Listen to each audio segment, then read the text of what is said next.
Mr. Biggs, what's up?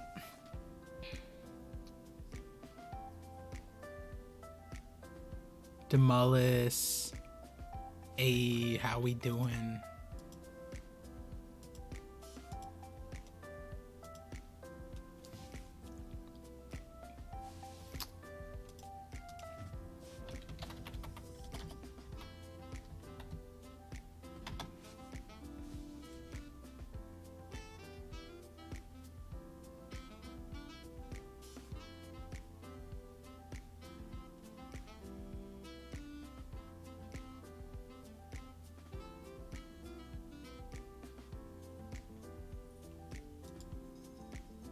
I'm good. I'm good. Just finished the shadow script, man. Oh my goodness. Ooh. I still have to write. I just needed a break after that shadow script. So I wrote it, and usually what happens is when I write it, it's generally fine. And then when I go to record it, that's when I like edit things. Like when I'm going to speak it, I'm like, oh, that sounded weird, or maybe I should readjust that or whatever. So I haven't gone through that yet. I was recording it. So far, so good. I think I recorded like a page and a half. But I kind of was just like, yo, I need to relax. I need to chill. Let me start the stream. I was gonna start it at 10, like get a little bit more recording done. But yeah, it just is like, yeah, let me just not right now. But then I have another one that's kind of like a filler theory. It's not filler, it's interesting. Then off of this shadows one, I was gonna include it at the end of the video, but then I didn't. Like I wrote it out and then I was like, wait, like this is already like 5 minutes long, like I should just make a separate video. That being said, I did talk about it a little bit at the end. And then the shadows video has a concrete like 15-minute add-on afterwards. So like it's essentially like a part 2, but it's not necessarily a part 2. It's more like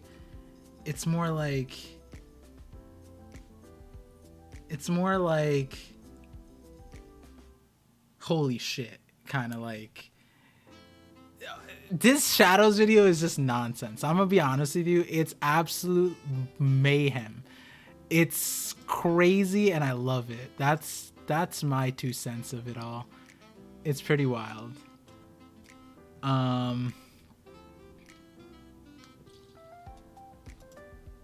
Podalamus, what's up? Oh, what is that? Yeti APG. Nice. Sounds dope like always. Yeah, it's definitely a cool one.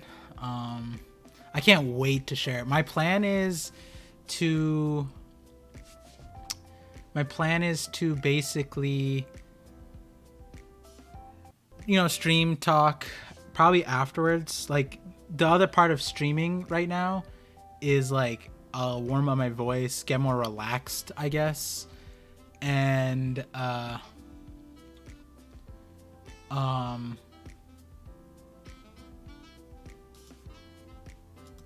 then oh, and I got distracted. What happened? Brain lag. Sorry, hold on. I'm just clearing up some things so my stream doesn't lag. Uh-oh, my stream might lag right now.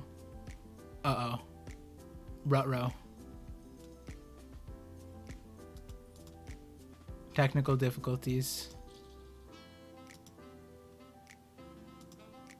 Okay. All right, we're back.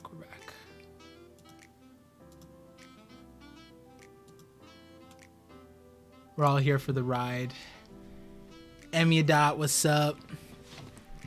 Yeah, so where was I? What was I saying? Oh yeah, just streaming to like, relax, chill out.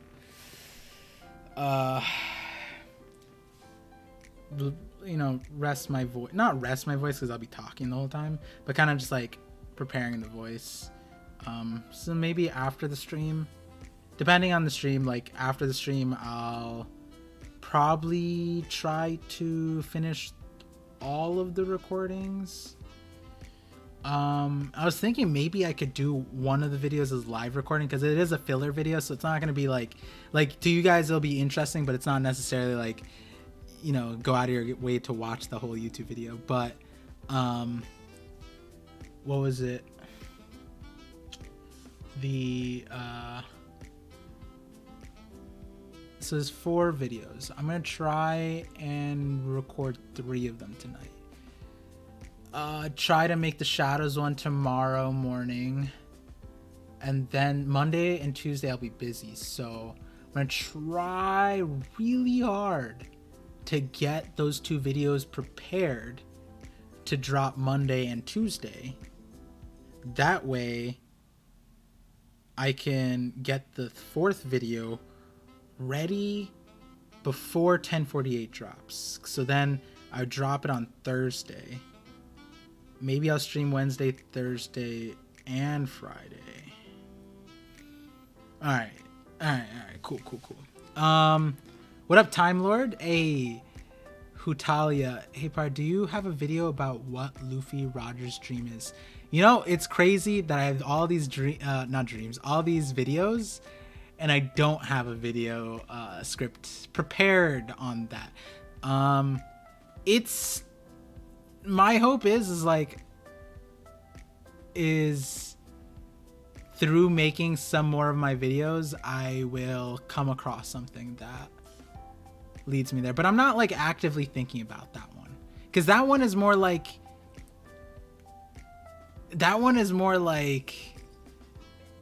you could go crazy, you can go mad,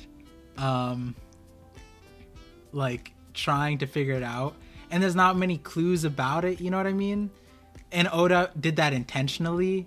So this one, that like trying to answer that question is almost like getting into a direct fight with Oda, like, you know what I mean? Because it's like Oda's intentionally just like, here's one line every 10 years of this thing, and so if you're trying to figure it out, it's almost like, damn, like Oda doesn't want you to know what it is, and here you are trying to figure it out, you know what I mean? It's a little hard for that one.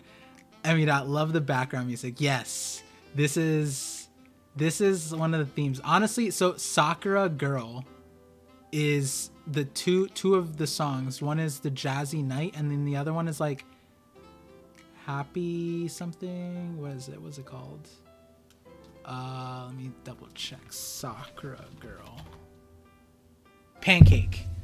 Jazzy Night by Sakura Girl and Pancake. They're both royalty free things. Those are my jams. Today's jam is this one though. I feel like each One Piece tuber needs to have a theory of their own on what the One Piece is. Yeah, that's another one of those things where the One Piece, like,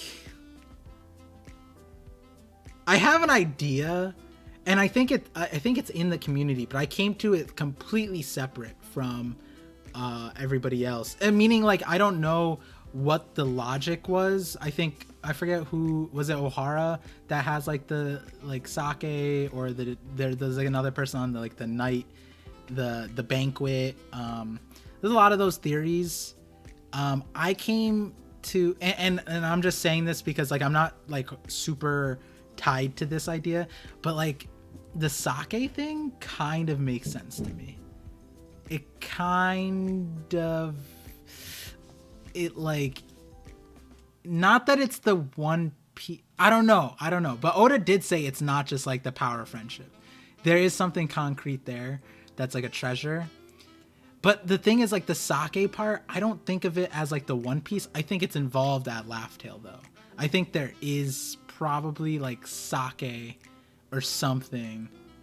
Maybe Bink's brew, Bink's sake, maybe that's on Laugh Tale. You know what I mean? Like, it's kind of, yeah, more so since Oda wrote Bink's sake himself. Yeah. You know, it's crazy. I had, I don't remember why. I think on TikTok, Bink's sake was kind of like trending. And so I was hearing it, and then I would hum it, and then my wife would hum it, and she would be watching these TikToks, and I was like, you know, that's a One Piece song, right? Like that is, I'm pretty sure that's like original One Piece. And she's like, what, really? I feel like it's so old. And I'm like, no, like this is made by One Piece. And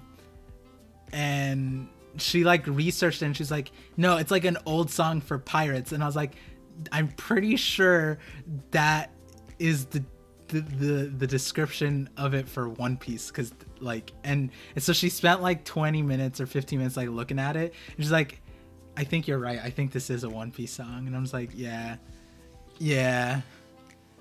I find it odd that Blackbeard says dreams never, and he's reported to never sleep and therefore dream. It's funny, Time Lord, that you say that, because that panel is in my script in the main part of the video. It's the last panel that I'm showing. So that's pretty wild that you said that specific one. With the way Oda wrote that song, the fact that the song ends with this funny traveling tale. Wait, does it really end with that? Wait, what? Hello?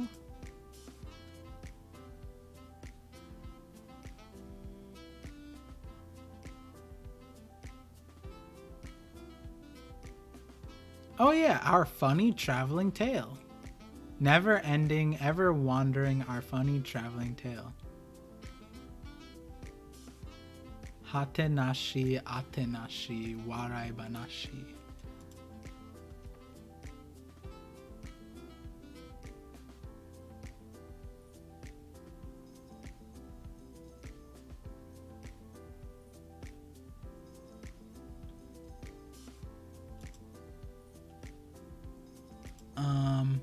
Ends with warai banashi, which can mean laugh tale. Oh, is that? I never thought about that. Warai ban. Oh yeah. Funny traveling tale. What? Hold on. That is interesting.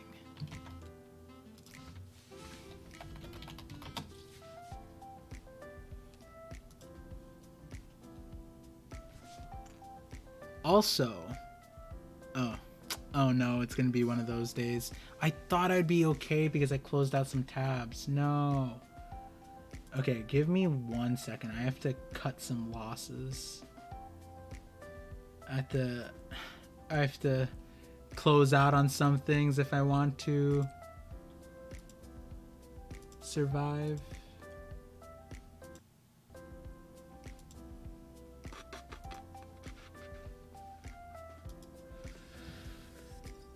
How many tabs is this?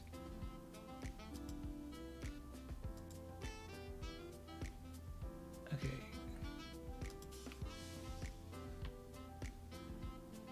Let's close this one. Not enough RAM. Yeah, I have 32 gigabytes of RAM and I always tap it out. I literally built this computer because like a few years ago, after my diagnosis, I had time. So I built this computer because I was just going to mayhem territory in terms of tabs, and I needed to tab groups and being more efficient. That wasn't the play because I was doing so much research on things that I just needed to just raise the level of my computer.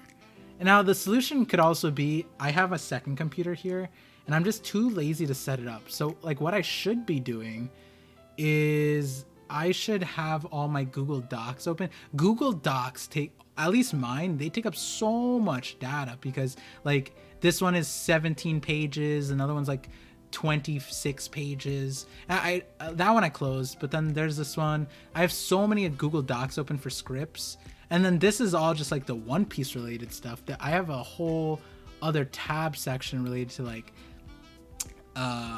company stuff and then other stuff, and it's just like, bro, You can dual stream. Yeah. So I got an El Gato thing, and I have it set, and it works nicely. I have it for my Switch stuff right now,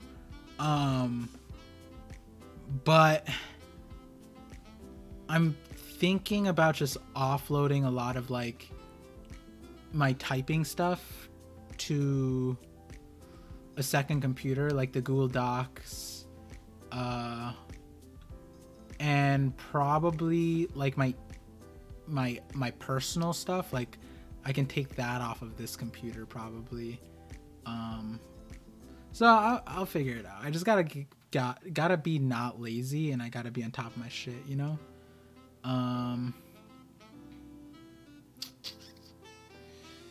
To me, then, the fact that the song ends with the words Laughtail, but was composed years before Roger named Laughtail, means the name probably also alludes to Joy Boy in the Ancient Kingdom somehow, and a lot of people have theorized is the story and downfall of the kingdom during the Void Century. Here, let's reread it again. Wait, hold on, let's see if that worked. Yes, okay, cool. Let me just real quick.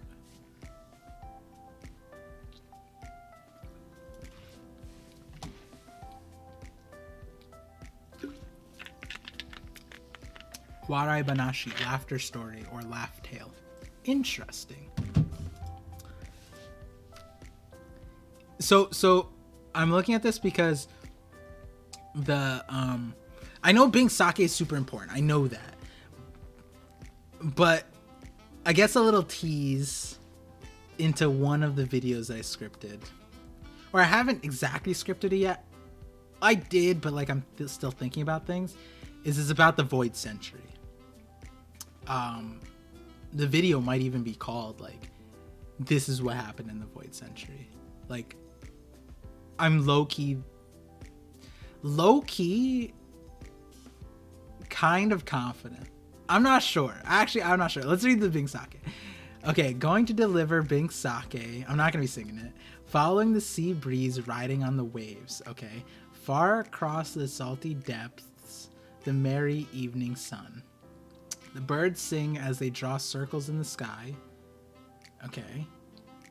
Nothing so far. Farewell to the harbor, to my old hometown. Let's all sing out with the dawn. Dawn. Dawn.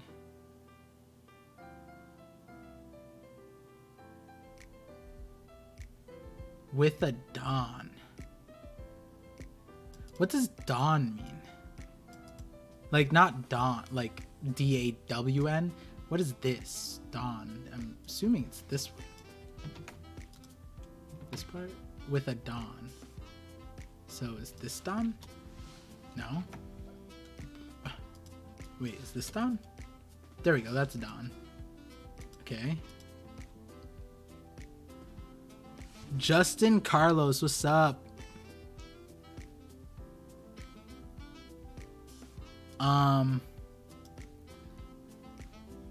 Dawn is a drum sound, I think. Drums of liberation, perhaps. Let's all sing out with a dawn. Okay. So this is referring to drums. We'll hold that there. As the ship sets sail, waves of gold and silver dissolve to salty spray.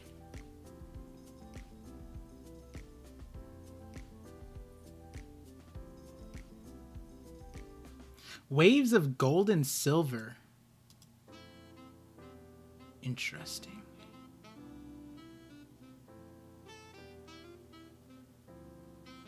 The reason why so I don't know if you guys remember this, but do you guys remember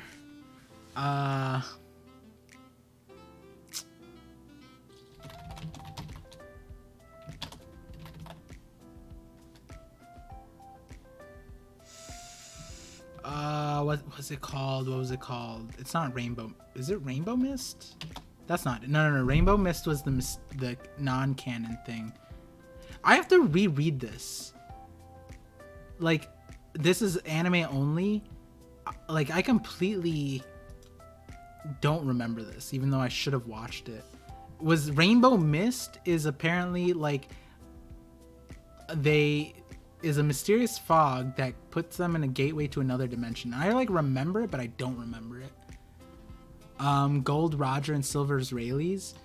I don't know if it'd be interesting if he specifically referenced them there, but no. Let me see. Rain. See, this is how hard it is. I forget what it's called. Dance powder. Dance powder. Do you guys remember this? Do you guys remember dance powder?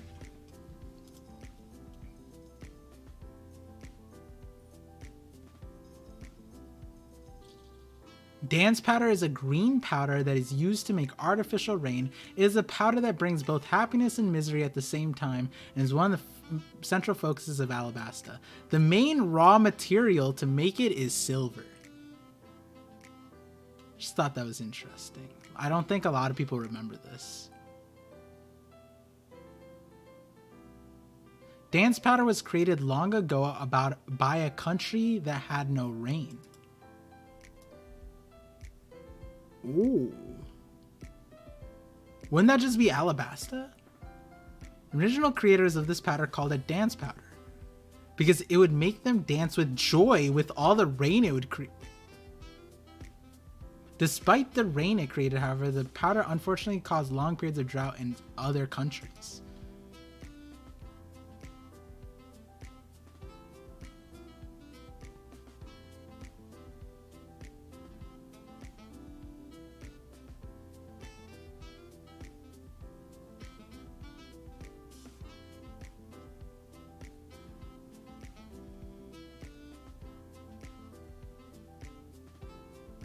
There's also a line where they say Weaver's Town, which has to refer to Wano and the hat weaving. Yeah. If it says Weavers, that's referring to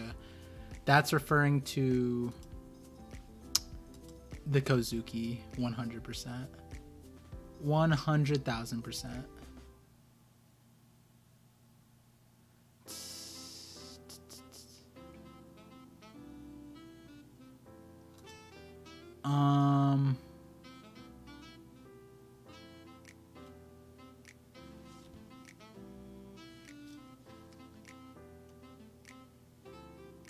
But yeah.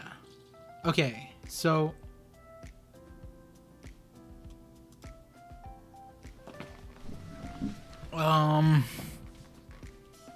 it's also green. That's an interesting color. Wait, hold on. What? A country that had no rain. Do we know a country that had no rain that's not Alabasta? Did Dressrosa have that green bit? Nah. Wait, this actually seems really important.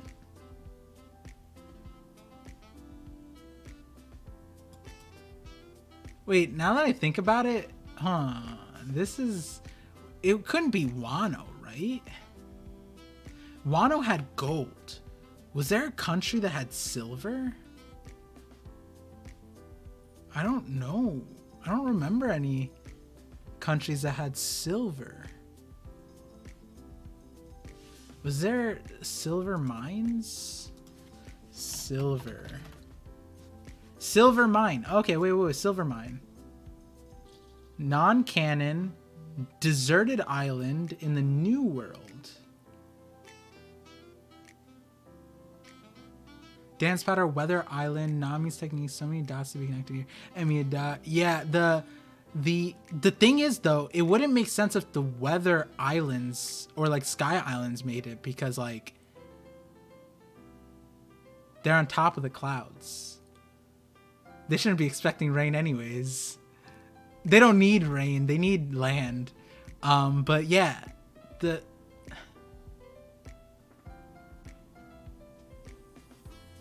so this is non-canon. Wait, did they study it? Did they? Does it?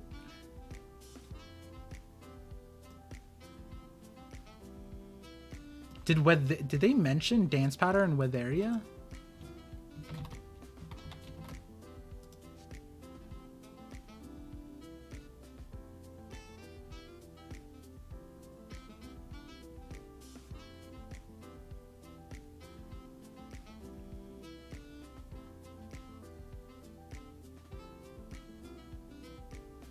I don't think they said that they studied it.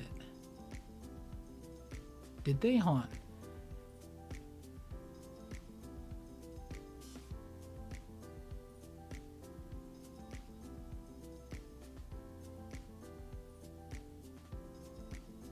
I have to watch the episode, I guess.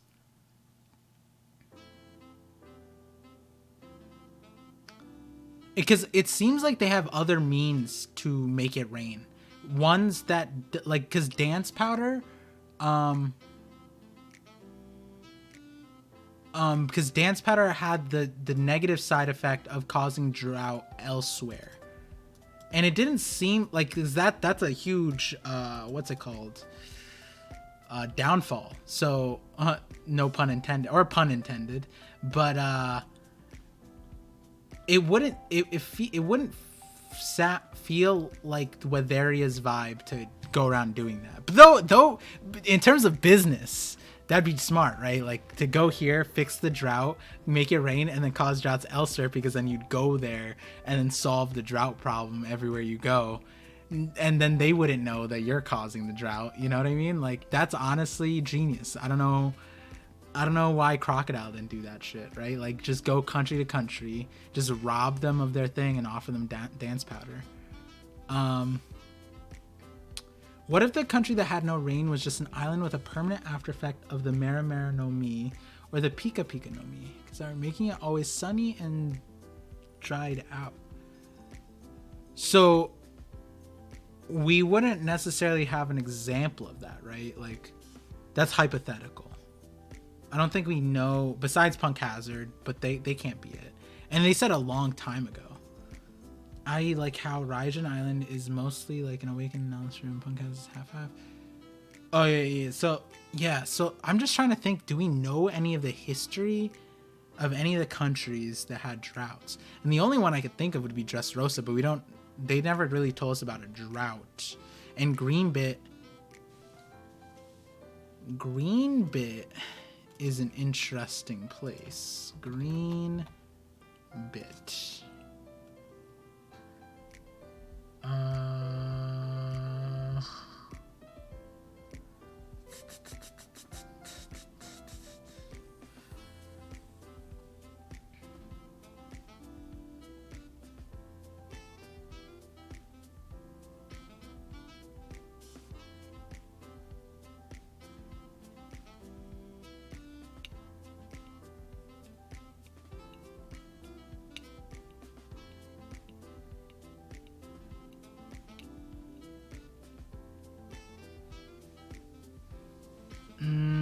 I don't think it's Greenbit. It doesn't make sense.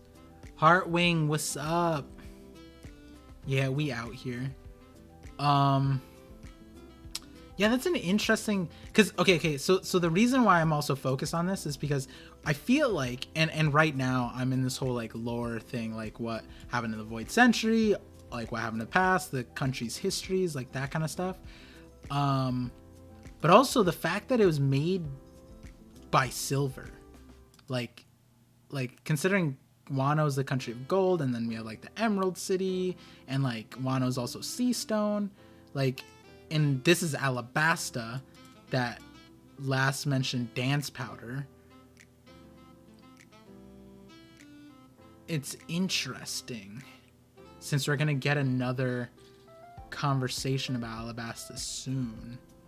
I doubt the dance powder is gonna come up, though. Could it be? Ooh.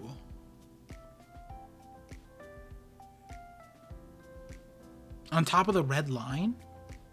Maybe that's where they needed dance powder? That would be interesting.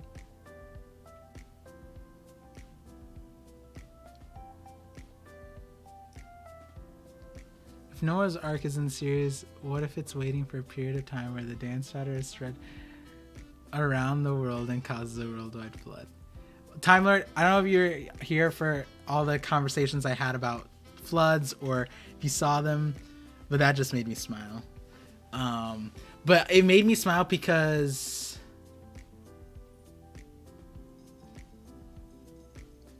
because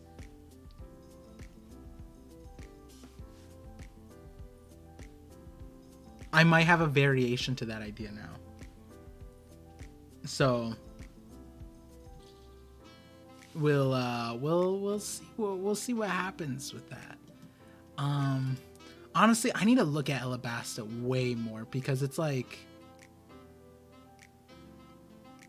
there's so many things here. Damn, the Kung Fu Dugongs are in Alabasta, and they need to show up with the Grand Fleet. How crazy would it be if these Dugongs showed up in Wano and just beat the shit out of Kaido? That would be hilarious, right? Like, just out of nowhere, like Luffy's down and out, and then a bunch of Dugongs come out with Conqueror's Haki because they match up with Luffy. They have Conqueror's Haki and fucking just mayhem let loose on Kaido.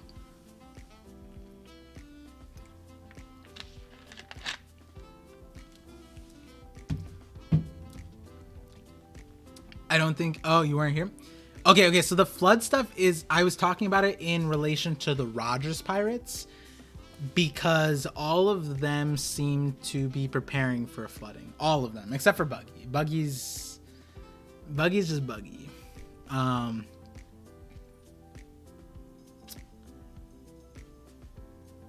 But yeah, I was thinking that because they knew the true history, or they should... they probably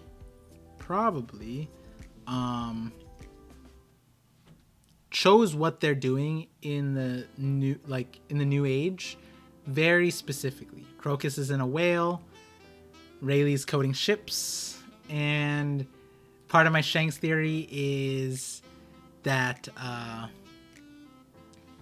Shanks is, for lack of better words, he's the emperor of the undersea, I guess, to say. There's a huge thing there. But, okay, also just an FYI, spoilers dropped yesterday, I think, so avoid those like Queen the Plague, lol. Yeah, I knew about them. Hopefully no one brings them up here. Anti-spoiler streamer here. Content creator. Are there any big content creators that read the spoilers? I think Shanks' crew is Oda's favorite crew besides Straw Hats. Yeah, probably. He seems excited. Like, before the movie, like, was it before the movie was announced? I feel like right when the movie announced, the first thing he did was just like, hey guys, by the way, here's all of Shanks's crew, and like, it's not really necessary, but here it is. And he had fun naming them all after drinks and red stuff, so that definitely makes sense that they'd be his second favorite crew. I know Tekking says he reads them just to get an idea of what props or topics to bring up during his videos. He wants to prepare. I get that. That makes sense. If I'm ever at like Tekking's level, where like I get a lot of my theories out and I'm doing like, you know, weekly videos, and that's, you know, sustaining the channel, I would definitely probably do Tekking's route too to keep things interesting, you know? Somebody told me that like I'm going to Tekking's area, his territory, with one of the videos that I'm working on. It's a video about teeth. And so somebody, I think I was on Randy Troy's stream, and they're like, damn, that sounds like a Tekking video. But yeah, the teeth one is interesting. That was the one that I was thinking like, oh, maybe I'll just record it while I'm on stream, because it's interesting, and why not? And like, you know, it's a cool one. Cool, definitely cool one.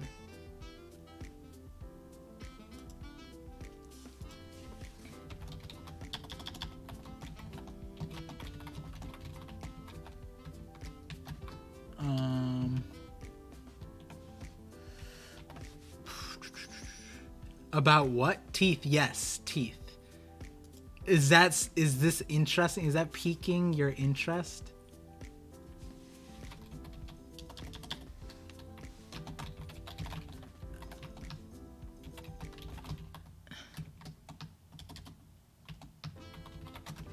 Because Luffy grew back. Yes, that is actually why. Did I bring it up earlier? I think I brought it up in my live reaction that like, that was really interesting to me, and then I decided to make a whole video on it. And it's not. And the thing is, it's not just about teeth. There's more to it than that. There's something interesting there. Something interesting. So if that interests you,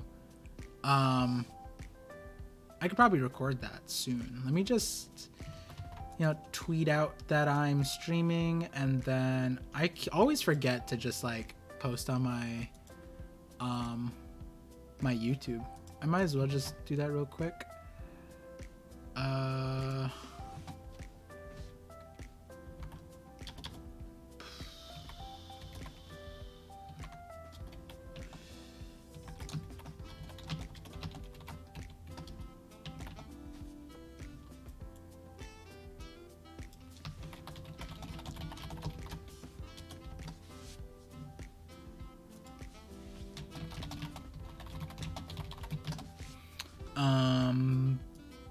Post.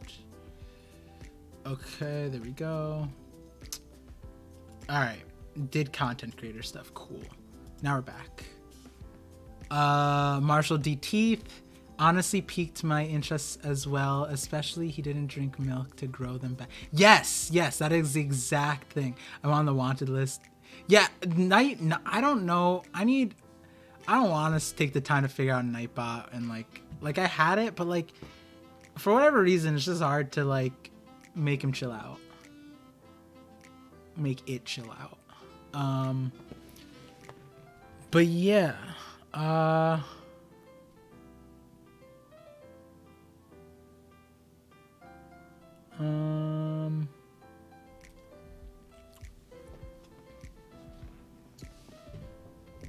Yeah, maybe let's see what time it. 10, 11. Maybe I can go and record that. Not go, but maybe I can record that. How many pages? Around like 10:30, maybe I'll start up the recording for that. Or maybe more towards the end of the stream. Maybe more like 11. We'll see how things work out. What up, Hecky Pecky? One thing I think that's interesting part is that there are figures for a drawing Oda made for the One Piece magazine that feature Marine A, S, and L versus Pirate Garp. Wait, what? A Sabo Luffy? Oh, I remember. Wasn't that made? That was made before we found out that Sabo was alive, right? Wasn't that one of the covers? And so nobody really recognized, like knew. It was like a what if of if they all did it, but like nobody really knew that Sabo was alive then.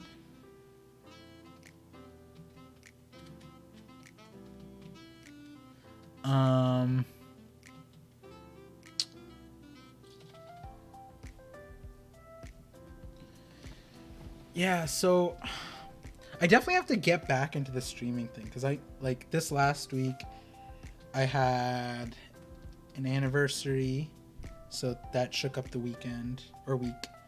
Then this week is Eid,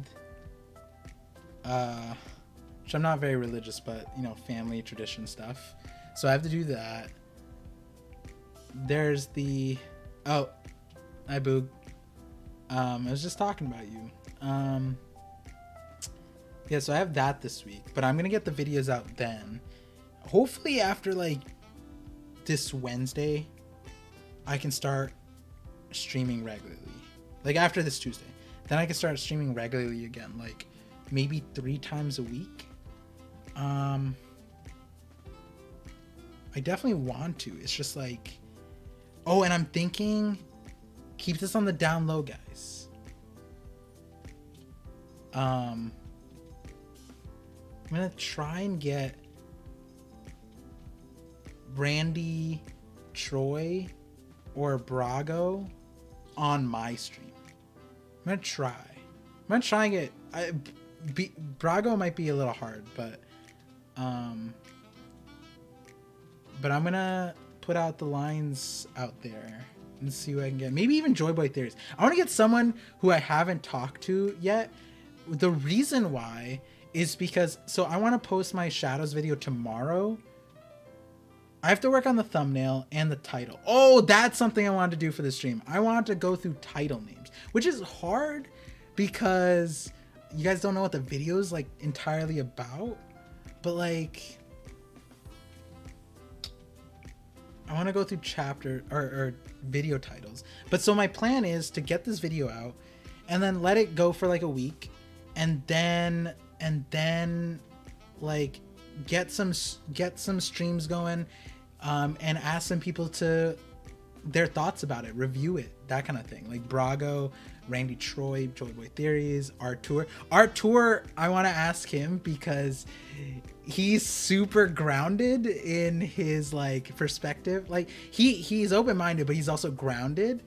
And so if there's anyone who's gonna shoot it down, it would be Artur. Artur would definitely shoot it down. But I love his perspective. But then also the reason why is because he actually helped me translate some things for the end part of it.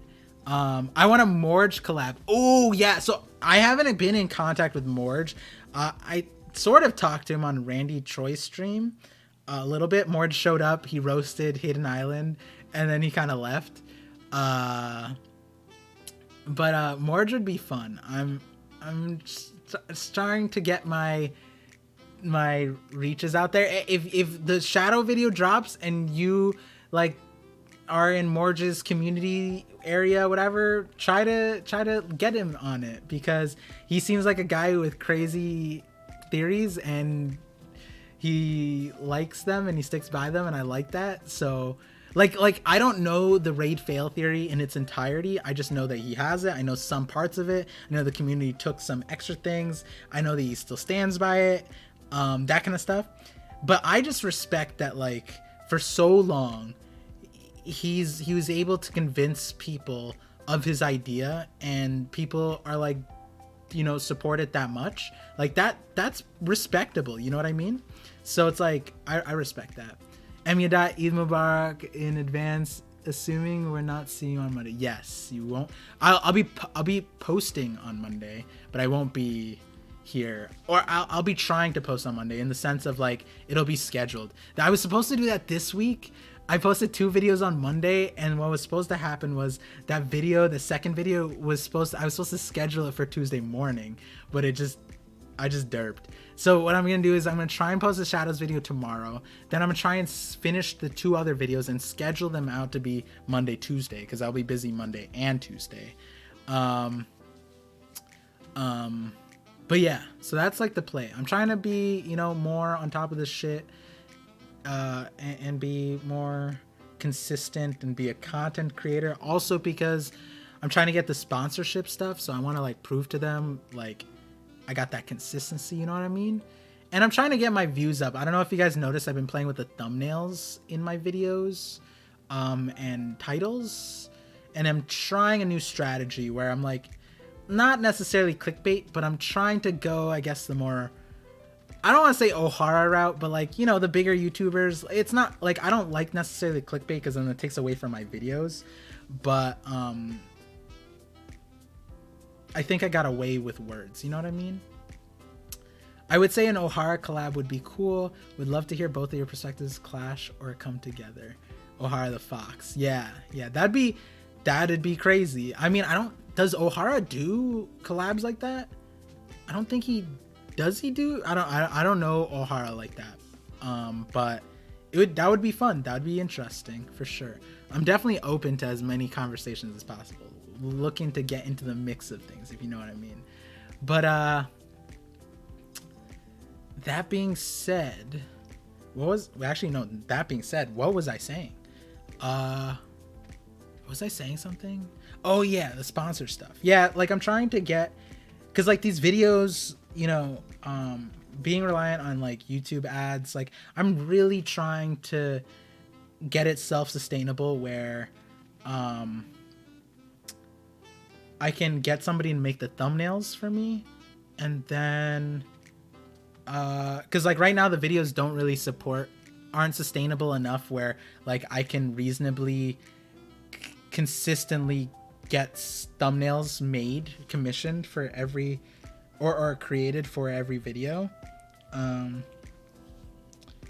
And you know, that just comes with getting more views, being more consistent once it's there. But then if I get the sponsorship, then I would genuinely just take the sponsorship stuff for per each video, however the things work depending on who it is. I would just take that money and just like divide it up and like, okay, this amount goes to the thumbnails, this amount goes to like an editor, and like maybe I get somebody to do like find things for me. And I kind of would just do that because that would take so much workload off of me. But then the other part of it is I'm on top of like the One Piece stuff, I'm gonna try and get like my Marvel stuff up, which is like I have a Moon Knight video that I scripted like partially, and I want to do that. So I have a second channel on TikTok. I'm trying to blow it up, like my Marvel stuff there, similar to how I did One Piece, where I just post like Marvel stuff on there, and then if it blows up, then I'll transfer it to a YouTube channel, and then I'll have a Marvel thing going on. But I have something for Moon Knight.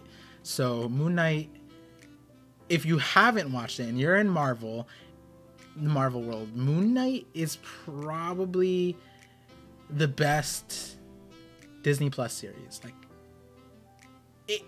the thing is, it's like it is Moon Knight, right? It's not like Loki was my favorite Disney Plus thing, but like, so like Loki obviously got a lot more focus, and you know, Moon Knight is, you know, more of a fringe, you know, risking saying that, but like it is more fringe character in the grand scheme of things. And there are some things, but overall so far Moon Knight is like spectacular, amazing. And so I have a video or like a few videos that I want to make on that. I feel like get some hype. And then Doctor Strange is coming out, boom, gonna try and make some videos there. So the more, if I can get people to edit these videos using my Parvision channel as a boost, then we got some good things going for us. I'm not sure. He used to do a podcast with Morge, but it fell through after a while. Now he has a podcast with Grand Line Review and Joy Girl. I need to figure out who all these people are. I know Grand Line Reviews. Is that Liam? I think his name on Twitter is Liam, right? And then Joy Girl, I think I saw in a reaction compilation thing. I'm a Moon Knight hater. Damn, you're a Moon Knight hater? Like, why? Wait, why are you a Moon Knight hater? Like, the series, you didn't like the show, or you don't like the character, or you don't like what it stands for? Because it is a little controversial, a little bit. At the beginning, there's some things I was like, this is a little risky to do, but towards the end of it, I was like, okay, I like this. This is good. Yep, Liam is GR. Joy Girl is Sophie. I don't know. Sophie doesn't do anything for me. I don't remember Sophie. No offense, Joy. If Joy Girl hears this, I apologize. I'm not the best with names and things and content creating. I'm honestly an awful content creator. No, but you know, I'm growing. I'm getting better at this networking thing. I think I'm doing pretty good in terms of networking. O'Hara's real name is Manu. Yeah, his Twitter handle is like Manu the Fox, right?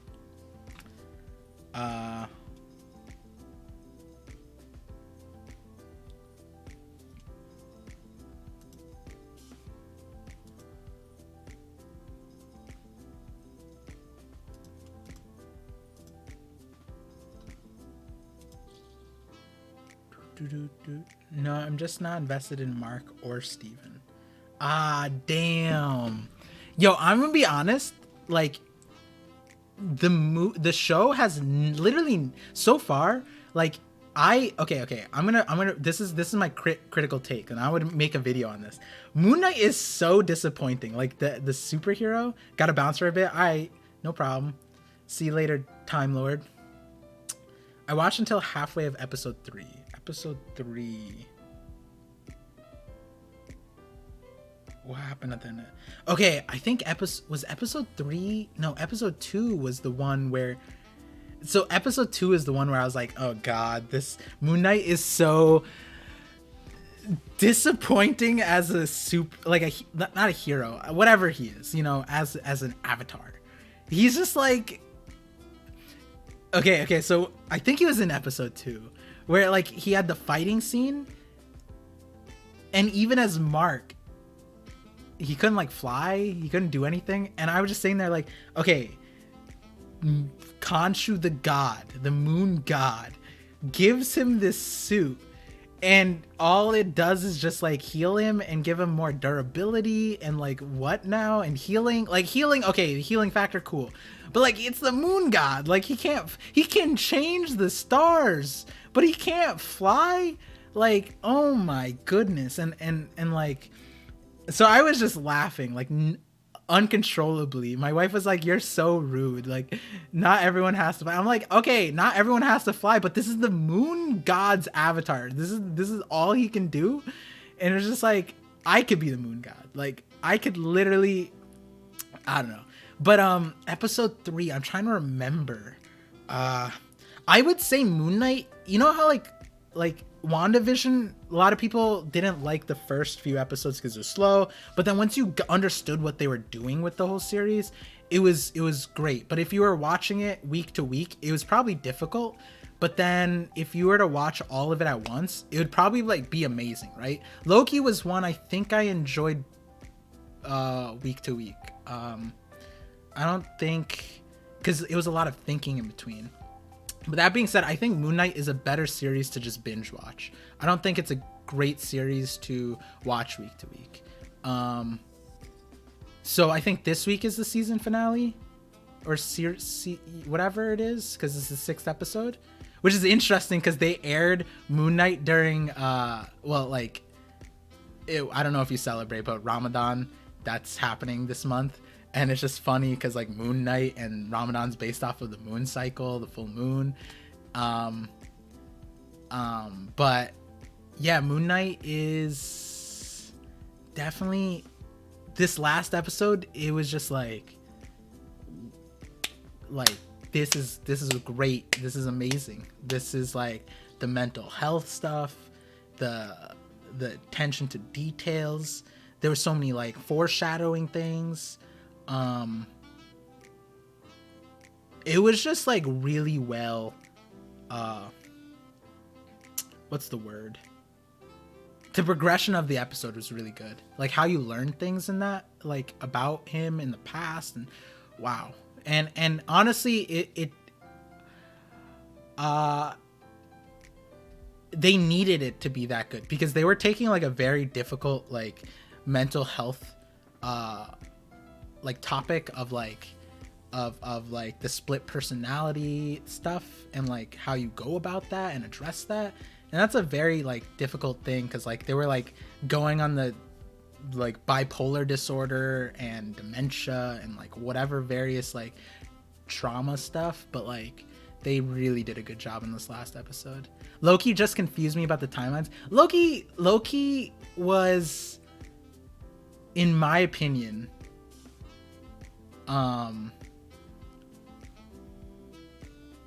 was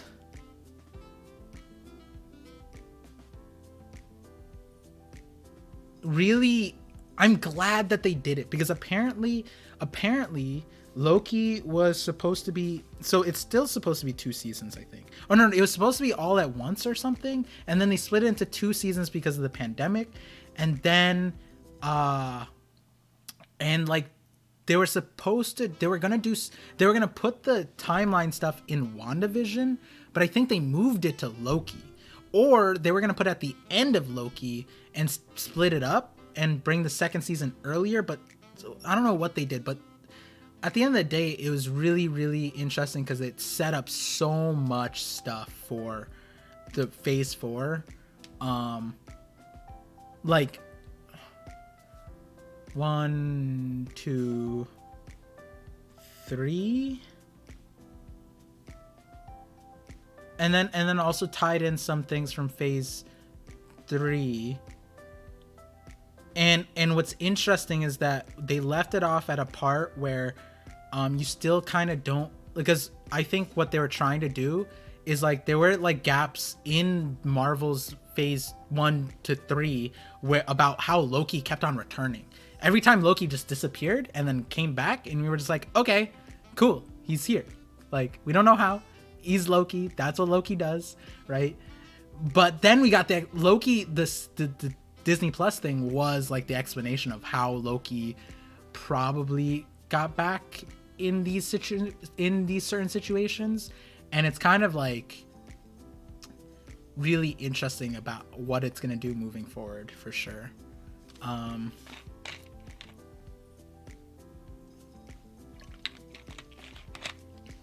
But yeah, getting back to like One Piece stuff, unless people have more Marvel stuff, because I'm gonna try and do my Marvel stuff this week.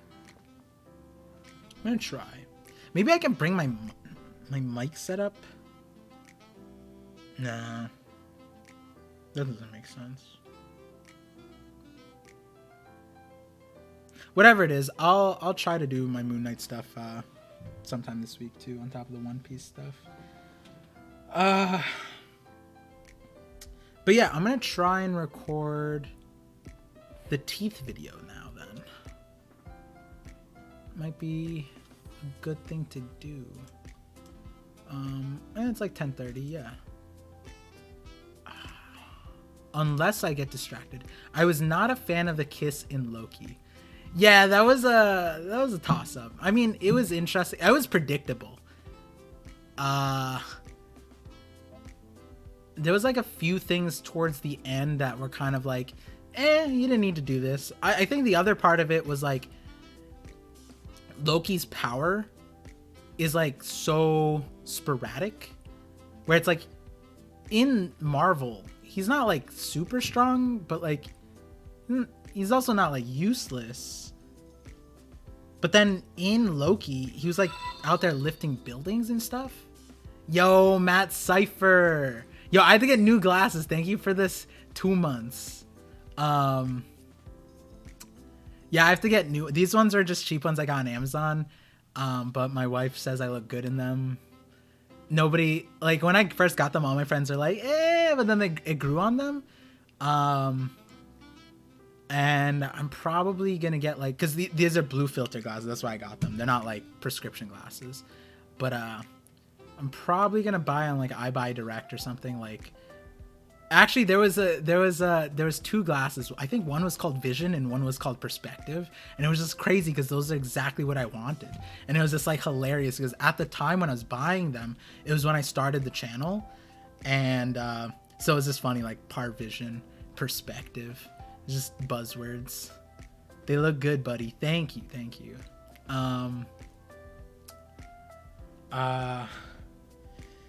Yeah, so I guess I gotta figure out what I want to do.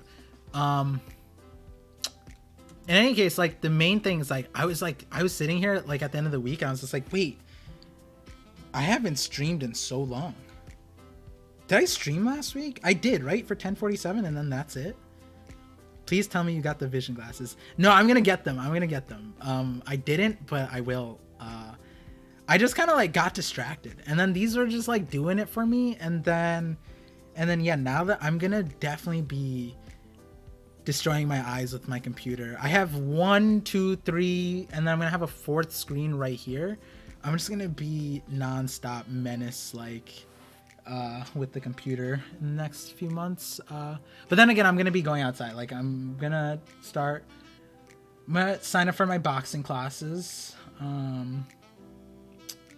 Then I got the vocal coach stuff, which, you know, I started the donations thing on the stream, but I was just like kind of messing around. But I want to do the vocal thing because I mean, it makes sense. I don't know if other people do this, but my mind is kind of like, well, one, I mean, it's like a two thing. Like, I'm gonna be doing YouTube, I'm gonna be talking more. I like presenting, but in the past, in like career wise, if I was like an analyst or consultant, whatever, I was doing presenting, like I wasn't like too keen on like how I sounded necessarily. It wasn't really, but maybe my mind would have changed if I was more in that world again. But now that I'm doing YouTube stuff, I'm just kind of like, damn, it'd be a really good investment for me to like learn how to use my voice like efficiently, so I don't like hurt my throat or my voice or just speak generally, like change my intonation, be more expressive, like that kind of stuff. Like, and then on top of that there's the whole surgery thing, right? Where I might lose my voice. So in my mind, it's like if I strengthen my vocal nerves, the nerves leading to my voice box, that's not necessarily how that works, but like it kind of is. Like I would increase the connections there. So it's not like foolproof logic, but there's logic there. So like if I do need surgery, then I'll be going to surgery with much stronger vocal cords, and then hopefully I don't lose my voice. That'd be a nice byproduct. So that's kind of, and I don't know, like I don't know, like there's so many choices. Like I could do vocal coach, vocal lessons. I think I'm gonna a vocalist. I don't even know how much that costs. Like probably a lot, but we'll see how it is. Stream for 1047. Yeah, it feels like so long ago. I used to take boxing lessons till the gym closed. Yeah, so one of my childhood friends, their little brother is a really prominent boxing instructor, coach, trainer in our area. And by area, I mean like regional. And like he's at this gym where another one of a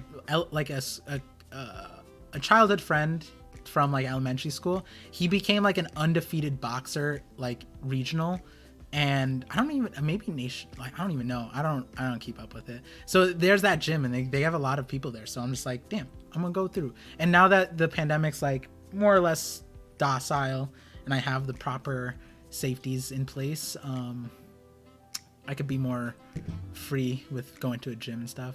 Yeah, it is an amazing way to blow off steam. I bought boxing gloves and like a reflex bag, so every once in a while, get some juices flowing, get some rhythm going. I think that's what I need. I need more rhythm. I need a cadence when I speak. I think I do have one, but it's like too fast. Not too fast. I can control, like I talk slower, faster, but I just naturally just go. And I've noticed that like I get faster and faster, and like a lot of talking is like rhythmic, and I have that, but like, there's a certain thing with like vocal training that'll probably come with it. And then just boxing, maybe, I don't know. It's like you don't know. Sometimes solutions can come in weird places. That's all it is. We plugged in. Wow, that's a really cool, that's a good Twitch, that's a good name, period. We plugged in. That's a really good Twitch name too. Like, do you stream? That's a streamer name. That's a streamer name. What's good? Yo, what's good, buddy? If you don't stream, you should stream. But because that's just like, we plugged in, like, you start the stream, hey, we're all plugged in, I don't even know, like, don't take that one, but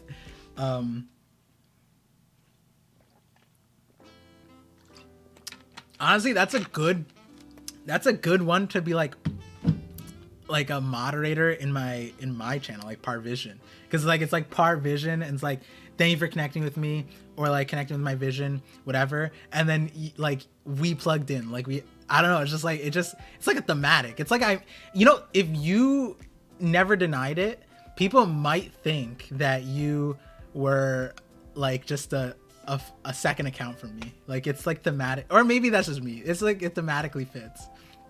I'm starting a clothing line.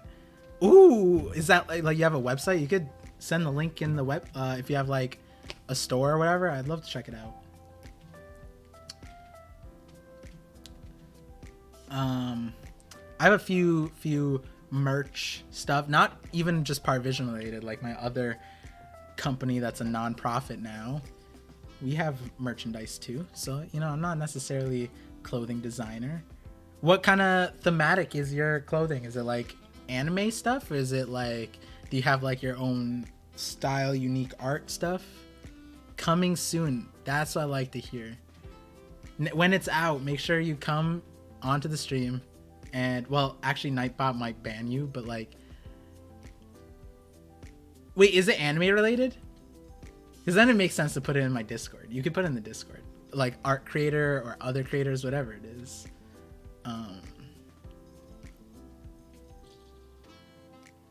I know if it's anime related, by the way, I know a great person that would love to buy your shit, and that is the Hidden Island. He's a fiend for One Piece clothing. Like he came up on Randy Troy. If you guys haven't watched it, by the way, Randy Troy has a stream up on his main channel with Hidden Island. I'm in the chat. They mentioned me a lot actually, and Hidden Island showed up in a I guess now it's the Nika fruit, but like cardigan that had the devil fruit design on it, and it was just so cool. Okay. All right. I see the new chat. What's up? How do I go about saying this? Is it Roman numerals? Is it like, okay, what would this be? Okay. 16 PVX. 16 Parvision X. That's what I'm gonna go with. How good am I?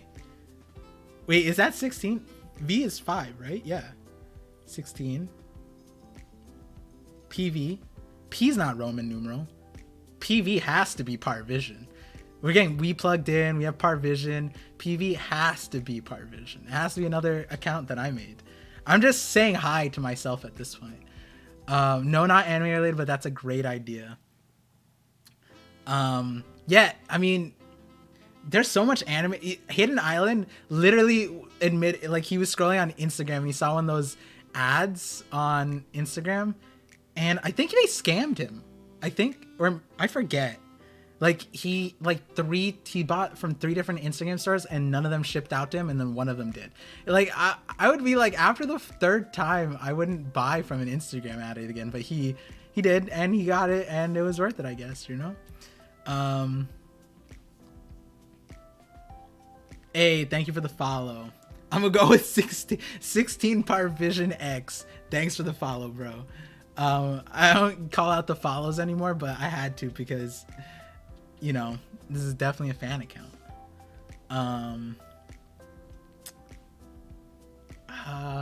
What? But yeah, there's so many. There's so many. Is there something I want to? Oh. My Shadows video. Coming up with the title for the video itself. It's very difficult. I'm trying. Okay, so it's a Shadows video, right? And the video is about Sun God Nika, Shadows. I mentioned Mori, I mentioned Blackbeard, I mentioned Eam. I talk about the Void Century. There's a whole theory behind it. There's like 4 different theories inside of this theory. I could have done 1 or 2 or 3, but no, I just kept going and going because it didn't make sense to like make this video and then make a separate video that was reliant on the beginning part explanation. So that being said, I'm thinking about naming this video the darkest One Piece theory ever. Right? Because like Ohara had like the greatest One Piece theory. and then there's like the crazy whatever, and I'm thinking this is a good, like, because I'm talking about shadows, right? The darkest One Piece theory ever. That's a what do you think? What do you think? The soul of a shadow mega theory. That might be so I don't want to say soul of, because like I talk about that like midway through the thing, and I don't want to like get people like the way I introduce that idea is like progressive, because I've talked about it on stream with you guys, but I don't think the majority of the people even remember the shadow soul thing. But that being said,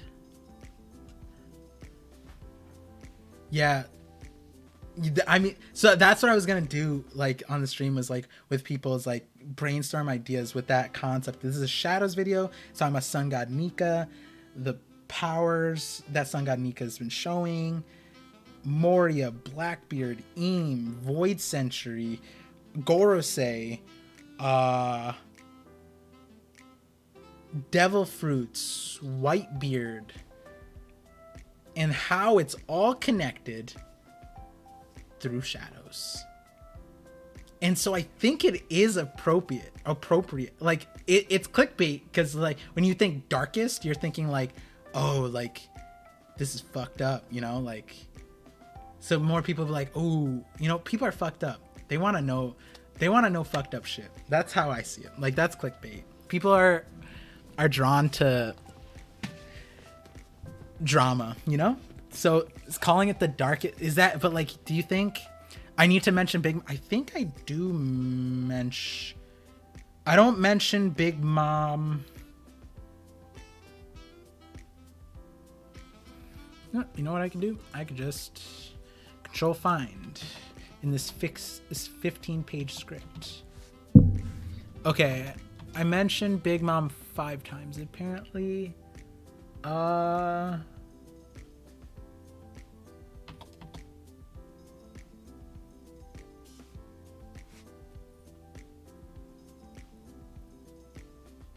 I know why I didn't talk about Big Mom. It's because I mean, I do talk about her, but I don't bring her up here because the context is very different. Because that's where the soul of the shadow thing, like, this is what I mean. I talked about it on Hidden Island stream. I talked about it with on my streams previously with Mosh. I forget. Oh, that One Piece talk.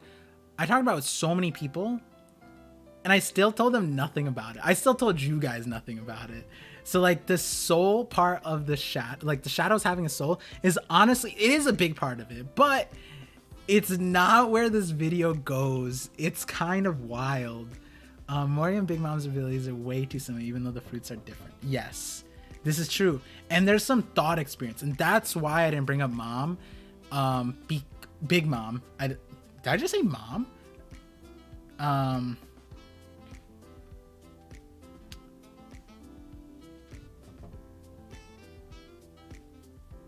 A good title and thumbnail is literally the backbone of every big content creator on YouTube. Do not take shame. Find trends on what you consider clickbait titles, because your content definitely backs it up. That's what I'm saying. I mean, I feel self-conscious by like clickbaiting people, but like I just need to have confidence that my content isn't like not worth watching. You know what I mean?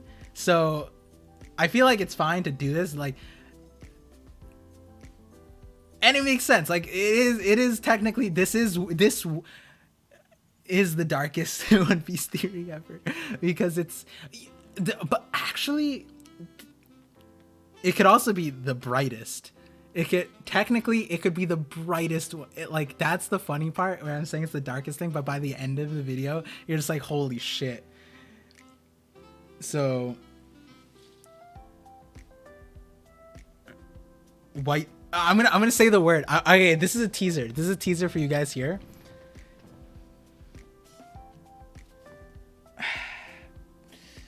If I say this, does it have any ramifications? Does it ruin? Because I don't want to ruin the video for you guys. Oh yeah, it shouldn't.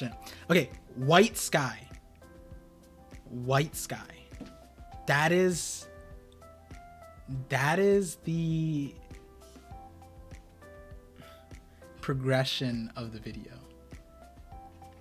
White sky. That's so cryptic, and it's like the it's a setup for another video. And I love that I literally just spoiled the end of my video, and you guys have I'm literally Oda. Holy shit. Where I'm just like out here just giving you guys foreshadow. And something to do with the White Sea. Yeah, yes, but no. Not like the White Sea that we know, but yes, but no. But yes and no. It's like yes, but not in the context that you're probably thinking about. White sky, I see. Yeah, it's a fun one. This is fun. This is like it's so exciting. And it's funny because I told Hidden Island about so if I mentioned it, if you guys saw my Discord message about it, there's this video that I think is going to end up being 40 minutes long. It's 40 minutes. And there's still stuff that I had to take out of it. And I didn't include. But that being said, then there's a 15-minute video that I have to sort out a little bit still. So it's not like fully written, but it's there. And it's about the white sky. It's about the white sky, okay? And then I have, at the end of this Shadows video, I wanted to include the thing about Zoro, all the stuff that I told Hidden Island about. And I thought it was going to be quick, but then it ended up being like 5, 6, 7 minutes. And I was like, I should just make a whole separate video. So that video is probably dropping Monday, because I should be able to finish that tomorrow. And then, hopefully, I can do the... Oh God, I'm forgetting. Wait, teeth. Oh, teeth. I have that one written. The Zoro. Right. So it should go Zoro video. So Shadows, Teeth, Zoro, and then maybe Wednesday, Thursday will be White Sky video. So I have a lot planned. And I should be streaming on YouTube and Twitch next time. Whatever it is, next time it'll be a dual stream. Because I'm either dropping... Sorry, is this chewing and talking really distracting?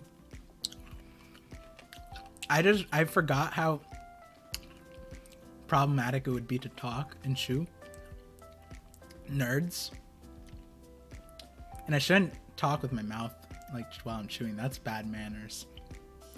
I apologize. But that being said, the next time I stream, it should be dual stream, because either I get the major video out and then I stream, which I should be able to do anyways, because if I drop the Shadows tomorrow, then I want to have a stream where I receive all of the discussion. Hope maybe Wednesday, maybe Thursday. Probably Wednesday, actually, because Thursday the chapter's probably going to drop early. Considering the spoilers are already out, that probably means the chapter is going to be dropped super early on Thursday. So then on Thursday, I should stream again, dual stream. So that's already 2 streams this week. And then I'll be streaming again Saturday, because 10/17 is going to be out. Episode 10/17. And I'm not missing Roof Piece. Every Saturday. Oh, wait.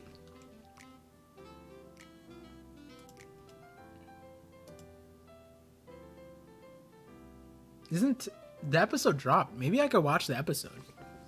Eating all of my nerds. You weren't gonna eat them. Stop. Wait, the episode didn't come out yet?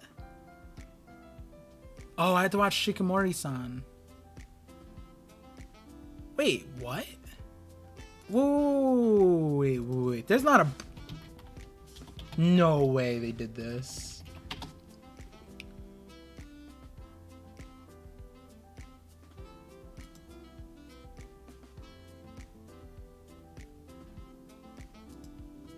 What in the...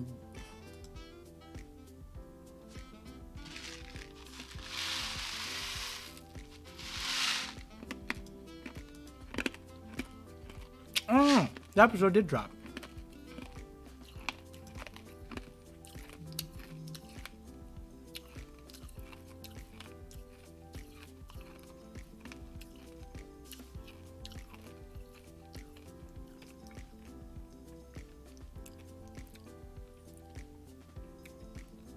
Yes, I was. How can I eat them if you eat them all first?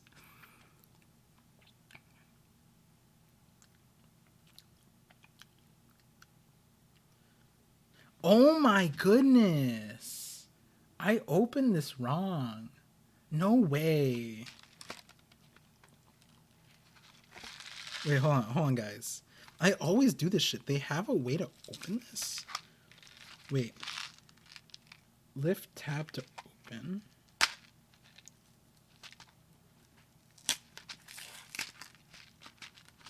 Hey, what happened to my music?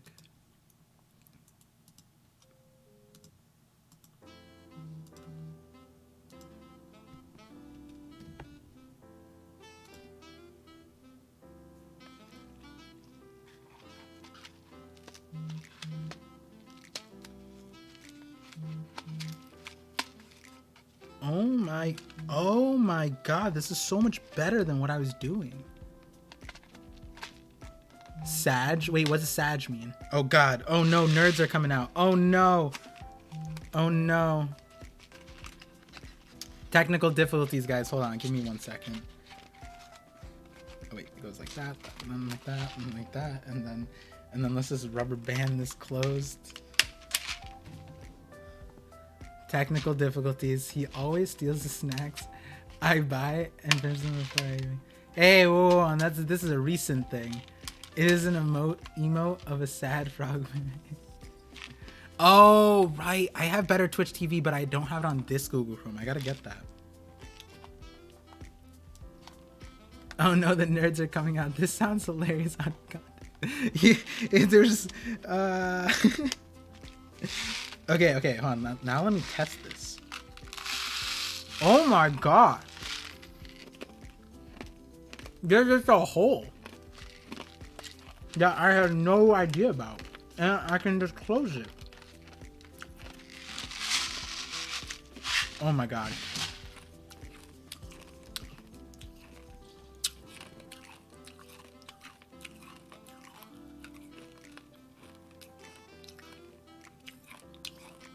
Yeah, let me get better Twitch TV right now.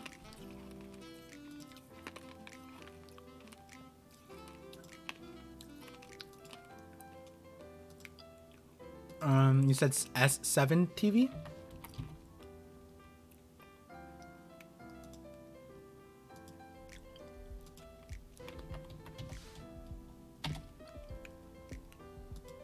Alright, got it. Got both. Look at that productivity. Activate on YouTube? Oh, wow. Cool. Activate on YouTube. Okay. Watch party. I don't know. Well, today's episode is a filler. Would you guys want to watch a filler with me?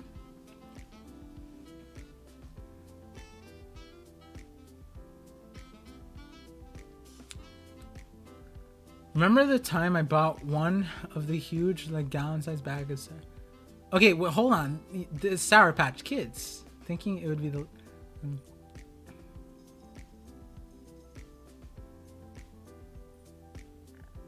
I'm just getting roasted by my wife right now.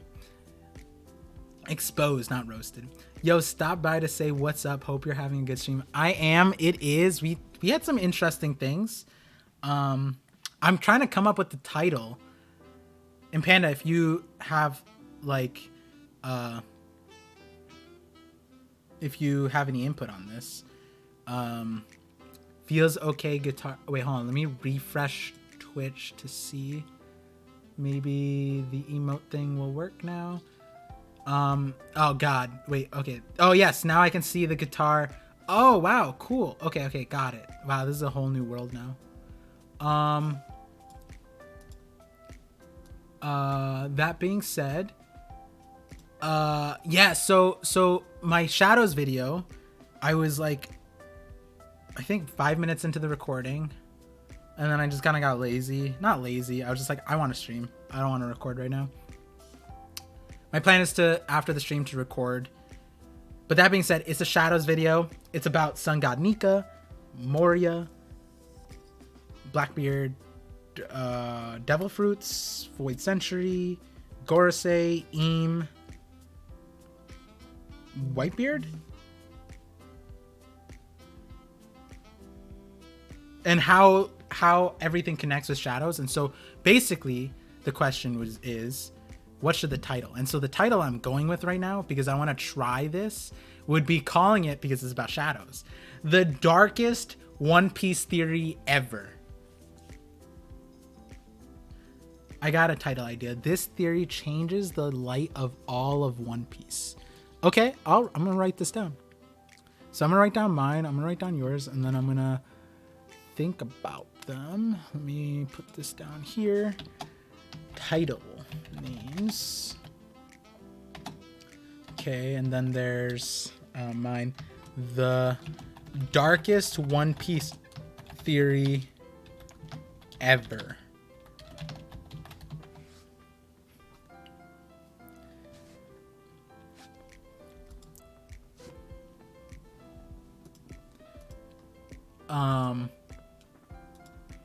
How about this for title? The gods in One Piece and their shadows. That one could work. That one could work. I've been doing a lot of things with God. It seems like the buzz things, like people click on like Rayleigh or like Shanks right now. I think Blackbeard. If I say Sun God Nika in the title, that might bring people to the thing. But I also feel like Sun God Nika is kind of like, people are fatigued about it. You know what I mean? Another idea that I was thinking about doing is just saying, and this is another idea, is that, and trying to figure out, either I say this, I say Gear 5 is not Toon Force. And so in my video, I acknowledge that like Toon Force is probably a thing, but I feel like a lot of people will be polarized because they think they feel that it's Toon Force, right? And so my whole video is giving an alternative to Toon Force essentially, and that's not a secret to you guys. You guys already know that part. And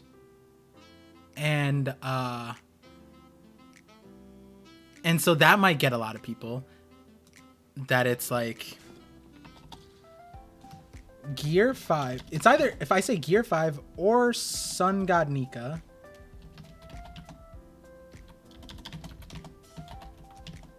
is not Toon Force. That will probably get a lot of people to click on it, I think. This One Piece theory is dark. So I have that one. So also keep in mind with the video, with the titles of stuff, like the beginning part of it is super important. Like the first 3 parts, because like 3 words or whatever.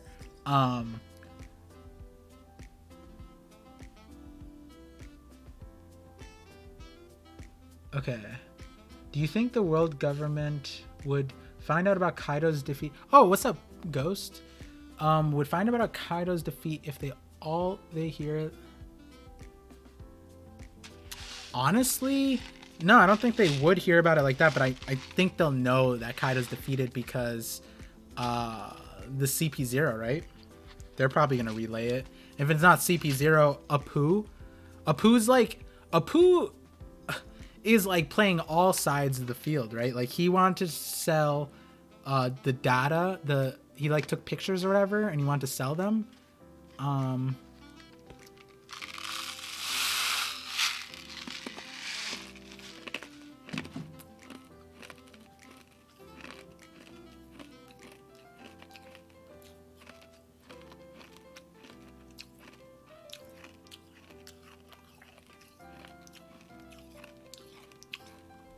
Okay, Gear 5 isn't what we thought. I like that one.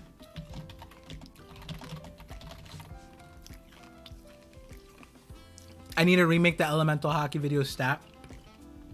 Yeah, I talk about that in my new video, how I'm gonna revamp it. And I brought it up in the recent chapter thingy. I definitely have to. There was something I was waiting for though, in terms of elemental hockey. There was like some bit of information I wanted. I mean, by now with Sun God Nika, it's kind of there. What I really wanted though, because I have my Conquerors hockey video mostly scripted, is I think that after this round of videos, Mosh, I have to do the Secret World videos. Oof, that one's so good too. Damn, it would make sense for me to make those videos next because Shanks is in the limelight. Blackbeard, I'm just gonna be talking about Blackbeard now. And a lot of people have been waiting for the Shanks video. Then if that round, so that's like 3-4 videos. Then I have the Conquerors hockey video. And then I have the Brook video. And then I have the Vinsmoke video. So my play was after the Brook. Oh my god, the Brook video is insane. Not the Brook video itself, but the things around it. Maybe I'll pull that video apart and make it into a few more. Like, here's a teaser. The Brook video relates to Ohara. It's crazy. How many videos did I just say? That's like 12 videos. 2 of them are like 40. No, 1, 2, 3, 4. 4 of those videos are probably like 45 minutes videos. And then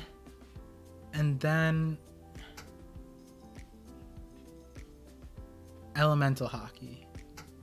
So by then that'll be 3 more chapters, 1048, 1049, 1050.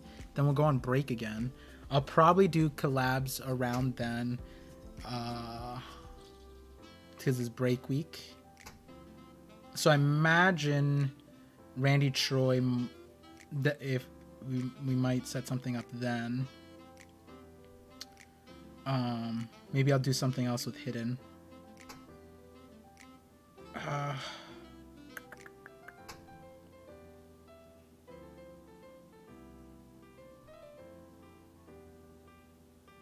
Damn, so much.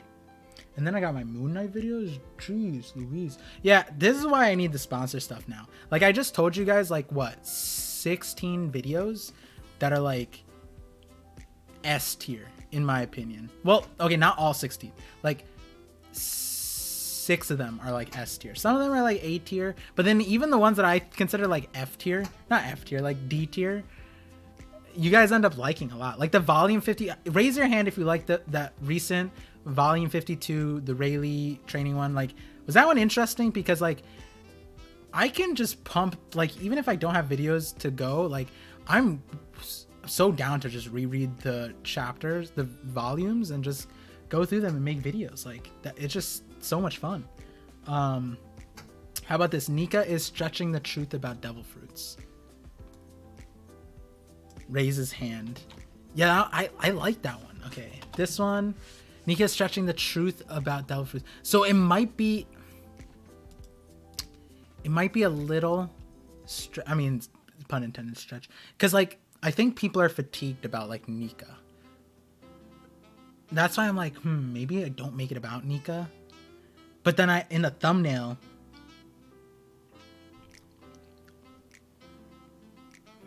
I was thinking about having Gear 5 Luffy riding Nimbus, like from Goku, from Dragon Ball Z, and him facing off Blackbeard. I was thinking about that. We'll see though. Hey, that's a cute Pikachu.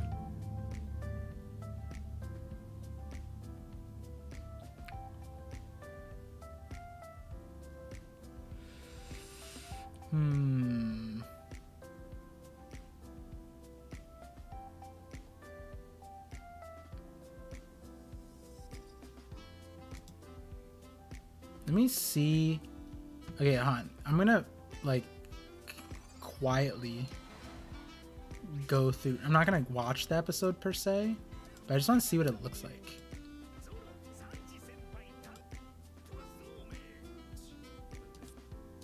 Oh wait, this is just a recap.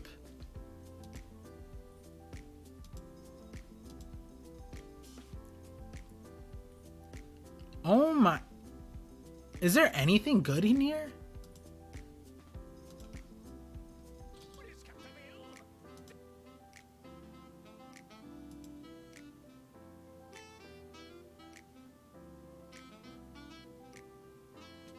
Oh my goodness, it's a recap episode.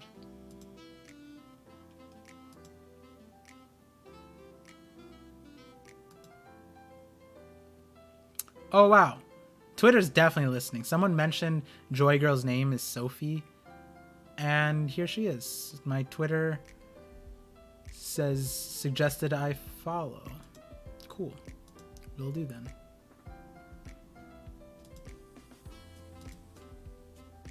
Definitely have not.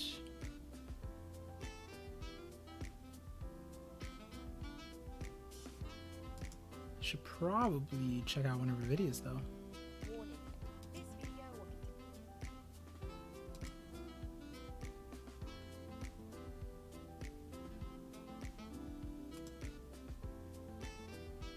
The algorithm is listening. Even if year 5 Luffy is tiresome for some people right now, this time next year, it's going to be big for anime watchers. That is true.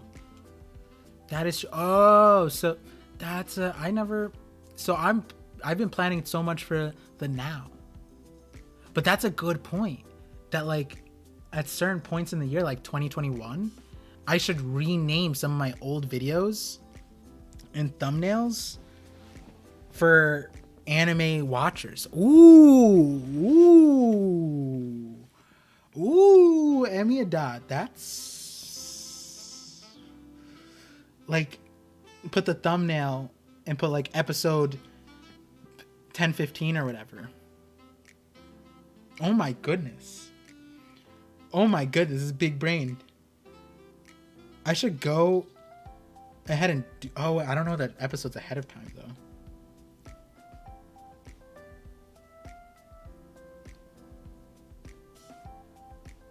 Should the elemental hockey one put Red Rock as the thumbnail? Yeah. Ooh. That's some big brain. That is. What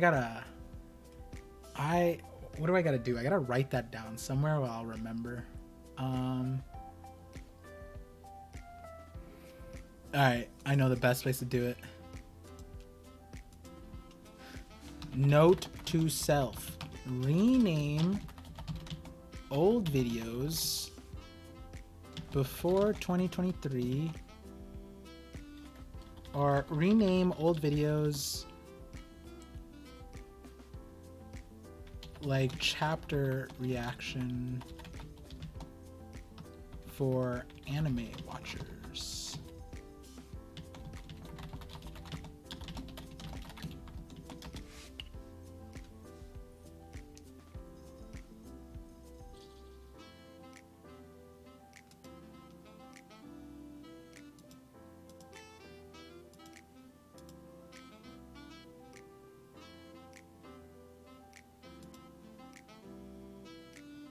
That's genius. We're doing it. We're doing it big. All right, so we're definitely not watching. Definitely not watching.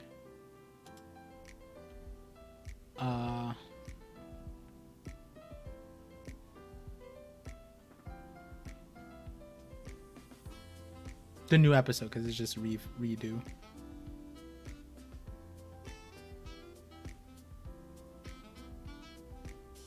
Does Joy Girl make her own, do her own art?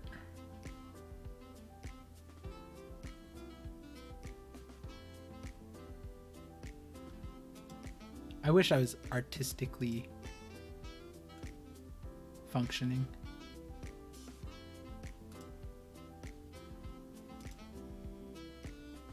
She commissions Gracia, I believe. Ooh. I need to get onto that level. Damn, I'm 7 followers from 500 on Twitter. I'm almost there.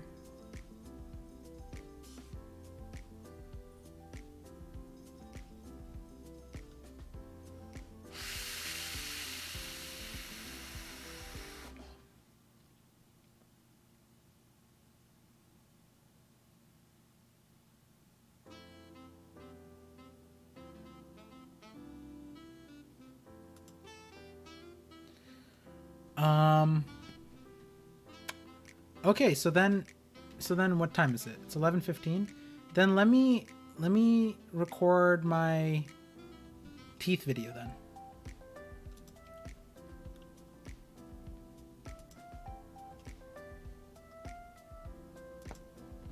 Let's do that. That way we get some productivity. You guys get to hear the video exclusively. And it's not spoiling anything too crazily.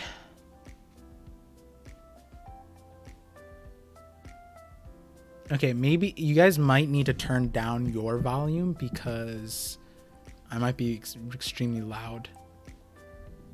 So I've been told. I've been told I've rattled the brains of my listeners.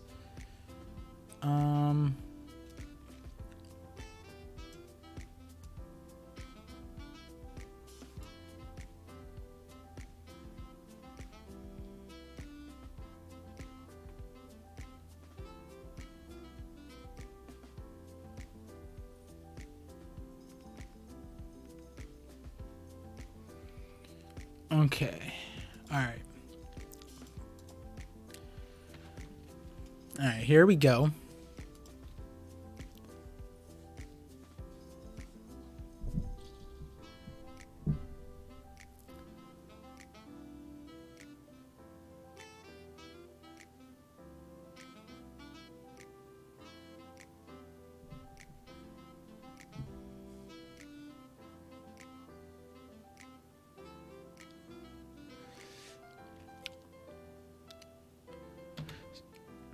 Ooh. So here's something that I think is kind of overlooked in chapter 1047, and I'm not sure if it's something worth taking a deeper look into or possibly tying into a bigger theory, but I wanted to share it nonetheless because it did pique my interest when I originally noticed it in this chapter. That being said, this video will contain some information from 1040... Fuck.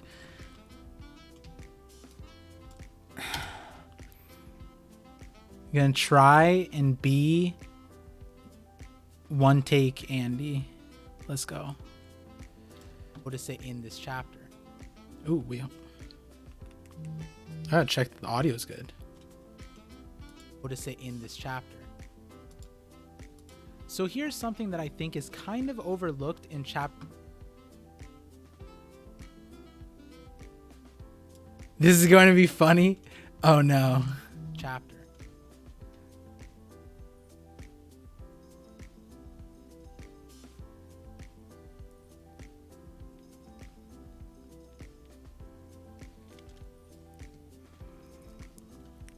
Gotta get over my stage fright. Oh, did the song just end? Or did everything just lag? Uh-oh. Technical difficulties.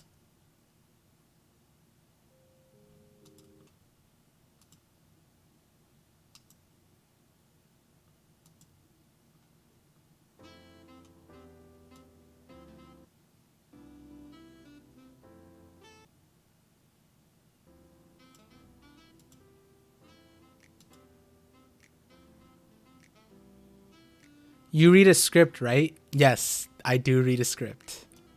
That is what's going on. But I mean, so the way the script is, it's like I wrote down like my thoughts, and then when I read it, not everything's like properly speaking. Like it's not written for speech or how I say it, or sometimes I'm comfortable, so then I just like ad lib things, or I'll change stuff like on the spot. But yep. For the most part is script. Everything is scripted, like League of Legends tournaments. when I originally noticed it in this chapter. That being said, this video will contain some information from 1047, so if you're not caught up, get caught up. And if you're new to my channel, there we go. Boom. Save as, what's it? Oh, teeth video. I should put this all under like Nika. Do I have a sun god Nika? Oh, I do. Nice. Oh, that's where the shadows... I'll just move the shadows thing there. OP teeth. P1. No, I was supposed to make a folder. Oh, I'm so bad. Mumble it like Kanye, then add the words later. Wait, is that how it works? Is that how he does it? Didn't he do that like at Stadium? He had the... Like, he had everyone for like a release party and then he didn't really like release anything. And if you're new to my channel,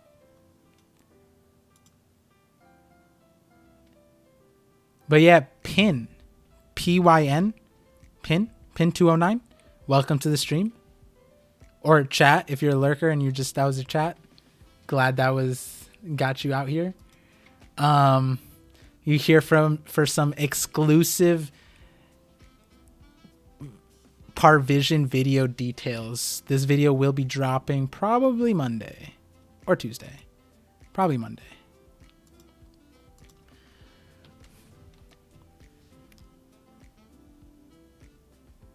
Please remember to like, subscribe, and share these videos to share the vision. Exactly. I'm going to start adding that more often, like at the beginning and down. Yeah, he gets the flow down first. Donda 2 is unfinished. Mumbles hasn't done yet. Yeah, I started seeing flow artists or whatever, like studio flow recorders or whatever, where like they'll come in for a studio session and then just get the flow of it, and then they'll go home, listen to that flow, and then add the words. I don't know the exact terminology, but I really like that. I feel like if I was a musician, an artist, a singer, that's probably what I would do too.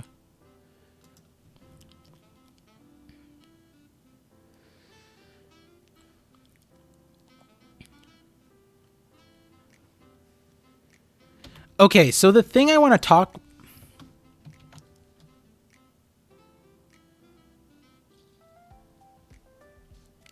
Okay, so the thing I want to talk about is... Whoa, what did I say here? Oh my god. When did I write this? I was probably so tired.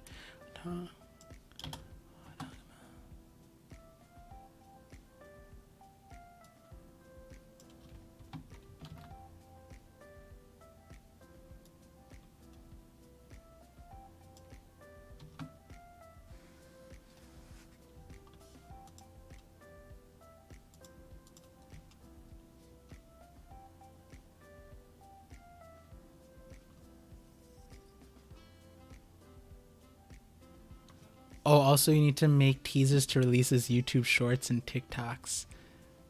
Yeah, the teasers parts is hard.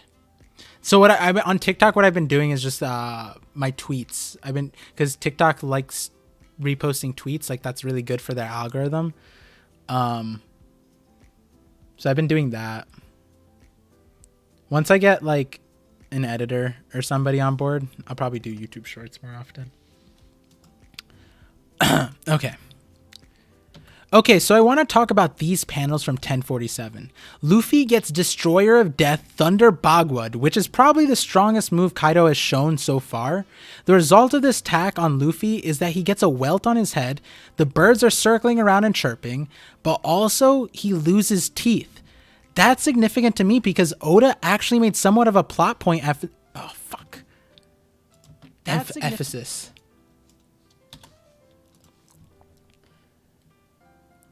That's significant to me because Oda actually made somewhat of a plot point emphasis of teeth and bones in Thriller Bark and on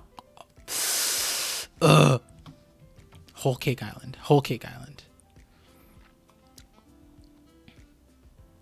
That's significant to me because Oda actually made somewhat of a plot point emphasis of teeth and bones in Thriller Bark and on Whole Cake Island.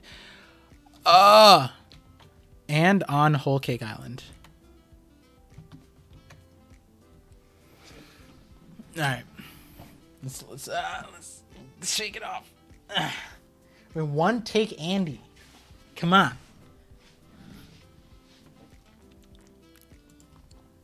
One time, I forget which one of my videos.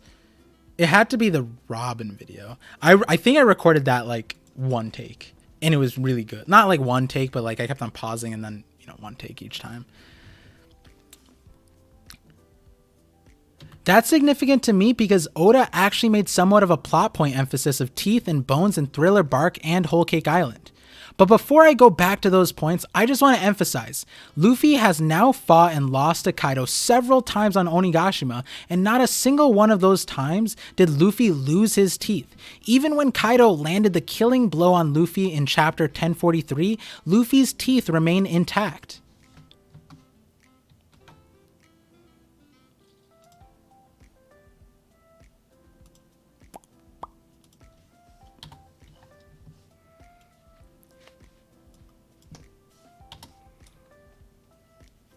Oh yeah, and also while I'm recording this, feel free to ask One Piece questions, or if there's like something I said that you want me to like clarify, because maybe I'll just add something to the script. Who knows? Or I'll just tell you like, hold on, it's coming up. But yeah, okay. Now, it's interesting, though, because the first time Luffy got Thunder Bagwood in chapter 923, it was shown that Luffy lost the same tooth he lost in Whole Cake Island. After this... Oh, fuck. I said that wrong. After this...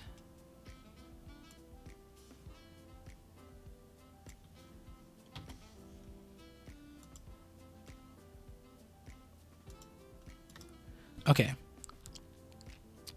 Now it's interesting though, because the first time Luffy got Thunder Bagwood in chapter 923, it was shown that Luffy lost the same tooth he lost in Whole Cake Island, and he was sent to Udon, where Kid was also missing teeth, and apparently after eating and sleeping some, their teeth are back to normal.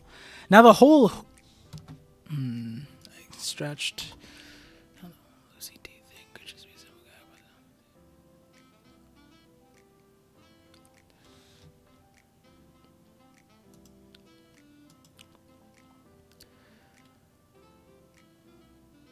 Now the whole losing teeth thing could just be a simple gag. But honestly, it seems like a subtle clue that Oda has been working up for a long time now, ever since Thriller Bark. We were introduced to this concept because of Brook.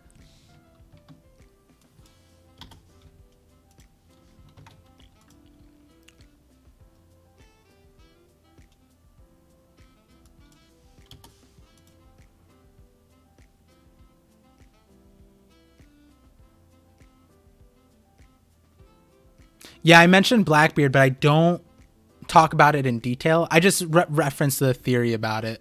Are you going to talk about Blackbeard? I mention him, but I don't like go into the details of it because there's already like the established theories around that.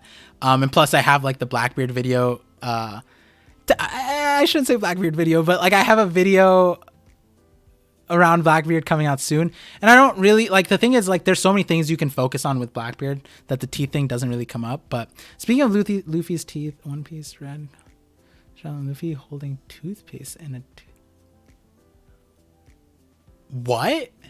Wait, whoa, what? Luffy One Piece red costume for sale. People are already selling. Oh, you sent the link. Nice.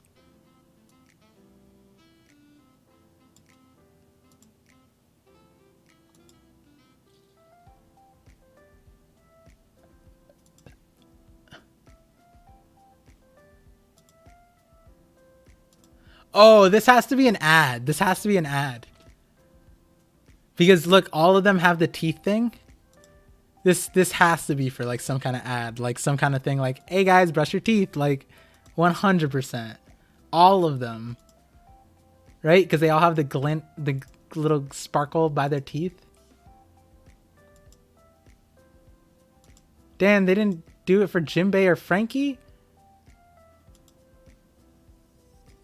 Yeah, they're advertising toothpaste 100%. Yo, I'd buy me some One Piece toothpaste. Let's go. We were introduced to this concept because of Brooke.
Did I watch Grand Fleet's video about Blackbeard? Grand Fleet? I don't know Grand Fleet Blackbeard stuff. Truthfully, I don't really watch other theories necessarily. Sometimes I do. I watched like the Resin Uteron stuff, but a lot of other theories, like unless like I'm preparing for a collab like with Hidden Island or BDA or whatever, I don't necessarily watch other creators as much. But that being said, if you recommend that video and you're in my Discord, I have a channel called One Piece Creators.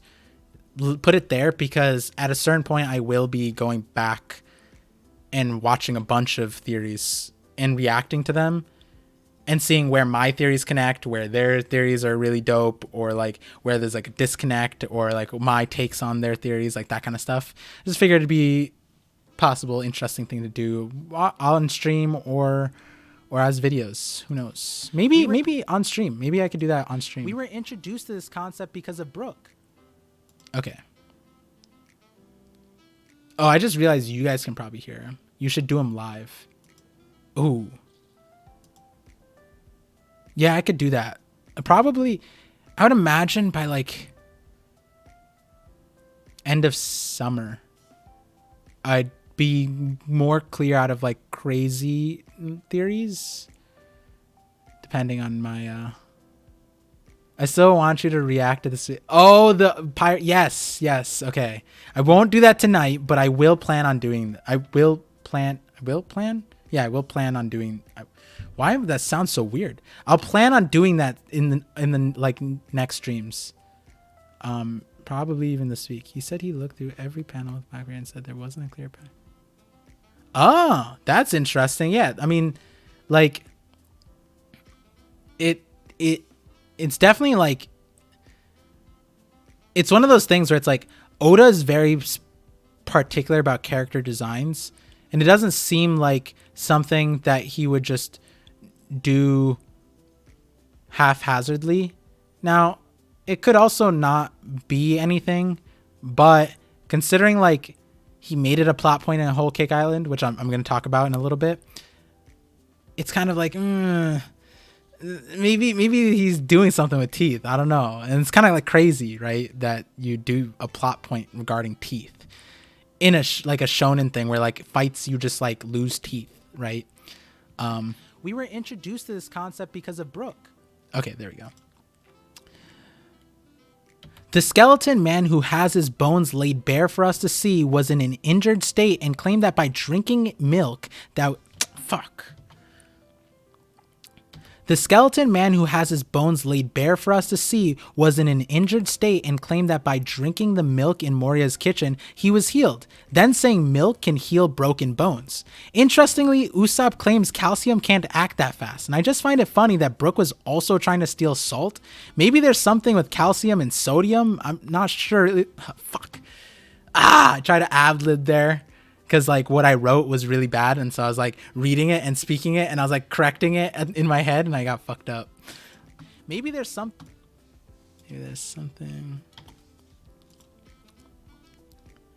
Maybe there's something with calcium and sodium. I'm not really too sure what there could be. But anyways, in Thriller Bark, Brooks says this.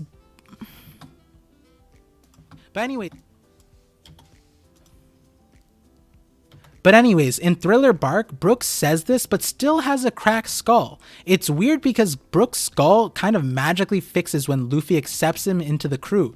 But just before that, Brook had told them his story and sang the Song of Life, which is Bink Sake, according to the chapter title. That was fine, but according to the chapter title. But just before that, Brook had told them his story and sang the Song of Life, which is Bink Sake, according to the chapter title. No, it's good. It's good. I could just cut that part out. See, some of these, like the Luffy teeth video, I'm not necessarily like hard pressed on getting all the takes to be perfect. My shadows one, I'll be more inclined to like correct things, but in this one, I'm just like, mistake here and there. It's whatever.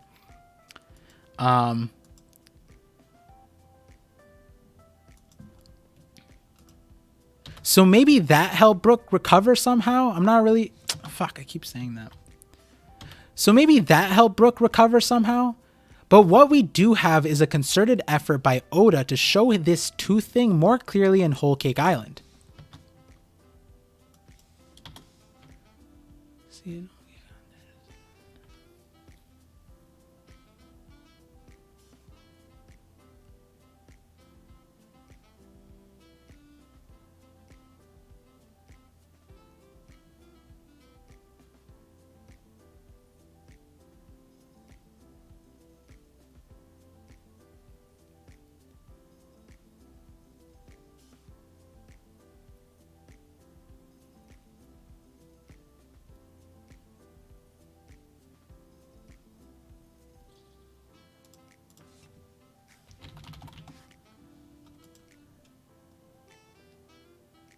He also said he found at least 9 different missing teeth patterns. That's kind of wild. Solo Future, just an idea, but if Brooks' devil fruit had a condition that he must die for it to be in use, could Roger have a devil fruit that was useless until he died? Or something else? Well, considering like Kaido kind of... Like I don't see Oda saying this through Kaido that Roger didn't have a devil fruit. But that being said, I'm trying to figure out a way to not spoil it. But the Shadows video that I've been talking about, it's interesting what might come out of that. But on the Brooks Devil Fruit thing, stick around because later in the script, I talk about something really interesting about Brooks Fruit, which, you know, it might be wrong. But it's an interesting thing to think about. But what we do have is a concerted effort by Oda to show this tooth thing more clearly in Whole Cake Island. See, in Whole Cake Island, there's another time where Luffy loses his tooth, and it's against Sanji. Luffy finished fighting Cracker with a full set of teeth, then confronts Sanji, and Sanji lands his Haki Diable Jambe on Luffy, and Luffy spits out his tooth. It's pretty in your face. I remember back when I watched anime only, thinking, wow, Luffy's tooth is just gone this whole time? Will it ever grow back? And that's fuck.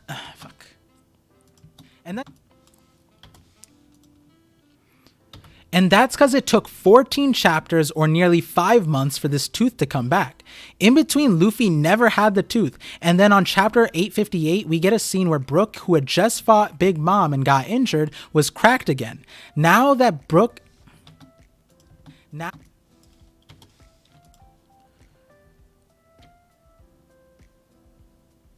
And so after all of that, Brook and Luffy reconnected while inside of Bedge, and they raid his fridge and grab some milk.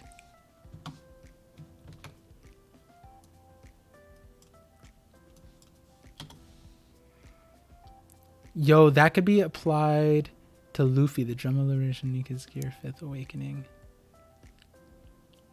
I kind of don't want Roger to have a devil fruit, but it's possible that he had one, which has never used it. Just saying, it'd be a crazy twist, or if he had some kind of hockey fruit. So for the Roger thing, I mean, there's probably not, but like the biggest thing is, did Roger ever swim? Do we know? Have we ever seen that? I think there was a scene where they were all in some kind of watery place, like a spa, maybe like a, wasn't there? I think there was a scene and Roger was just messing around, right? I'm pretty sure there was a scene where they're all like at a hot sauna or whatever. Not a hot sauna. What's it called? A hot spring. I think. Maybe it was anime only.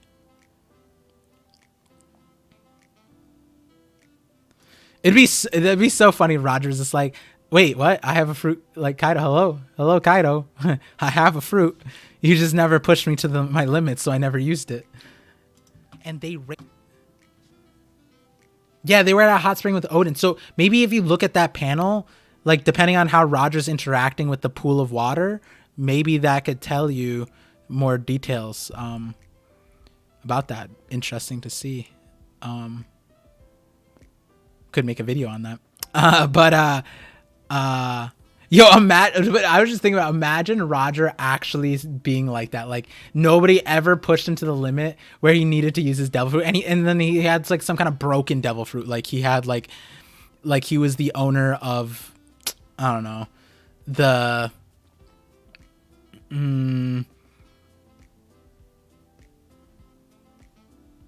I don't know. Let's just say he has Doflamingo's string thing. Like he just had that, and just nobody pushed him to the limit where he had that, right? Like that'd be so funny.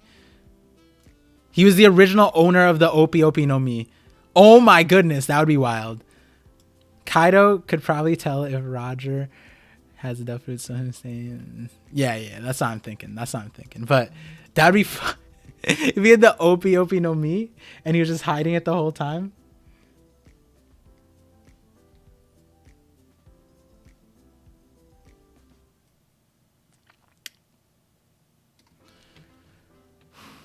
And right. They raid his fridge and grab some milk. Let's see. The Sim Sim fruit. Oh, that'd be funny.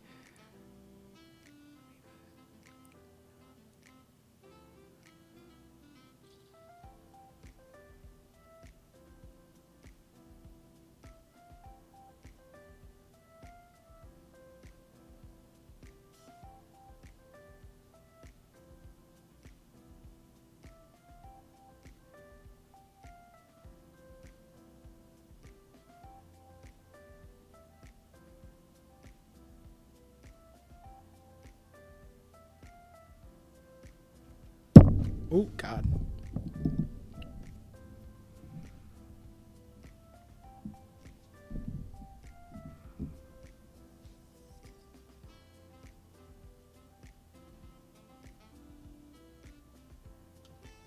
Okay. And they raid his fridge and grab some milk.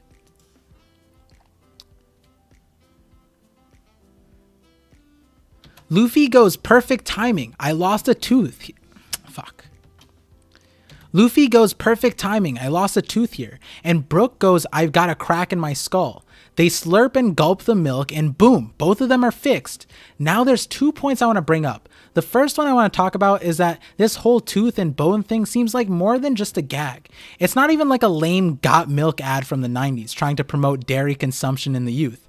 Losing teeth in fights could simply just be a visual aid to show and exaggerate the damage taken by hits.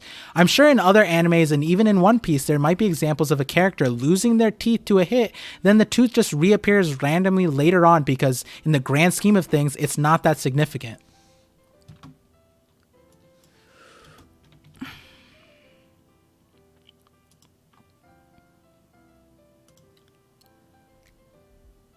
Also in One Piece, this isn't the only time the community has paid attention to teeth. There's Blackbeard's weird inconsistency in his teeth, and given how much detail Oda puts into these main characters and how important Blackbeard is, it would be weird if Blackbeard's dental health wasn't actually a clue to something, even though that's super absurd to think about. But Oda made it a point to leave Luffy's tooth unrecovered for 14 chapters, which again is nearly 5 months, just to have him... which again is nearly 5 months.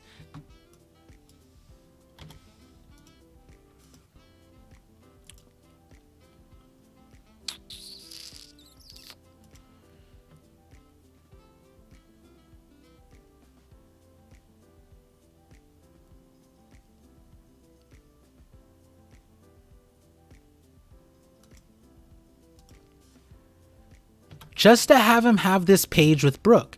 It could have just been Brook's thing, but he wanted to include Luffy in this gag. I mean, now this scene has a lot more context given the nature of Sun God Nika. The Gorosei basically said Nika can fight however he pleases, and that kind of implies that if Luffy thinks it's possible, then it'll happen, even if it's ridiculous.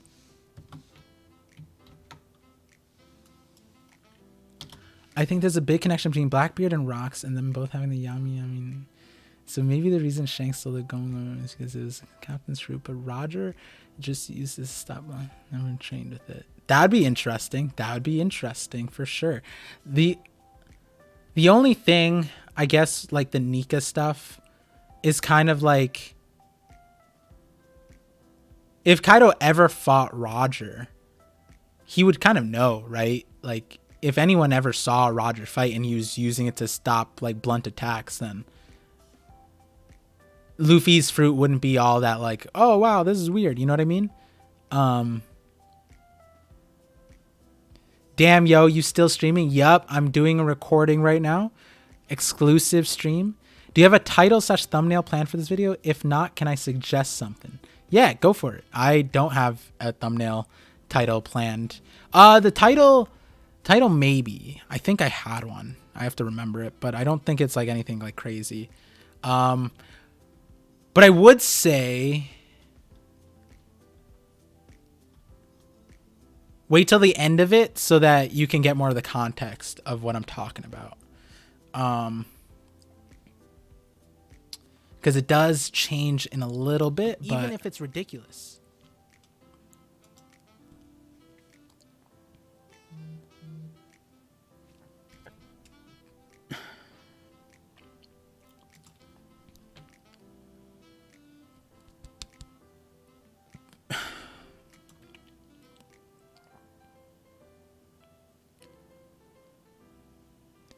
And here is why I'm bringing this up now. It's because in chapter 1047, Oda drew Luffy losing his teeth. Then Luffy gets knocked above the clouds, and we see Luffy again with a fully recovered set of teeth.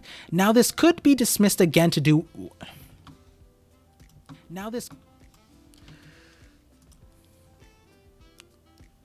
this could be dismissed again due to whatever goofiness that is going on with Gear 5, but given this emphasis on the tooth thing in Whole Cake Island and Luffy not really losing his teeth to any other hits other than this one here, it makes it feel like Oda intentionally put these two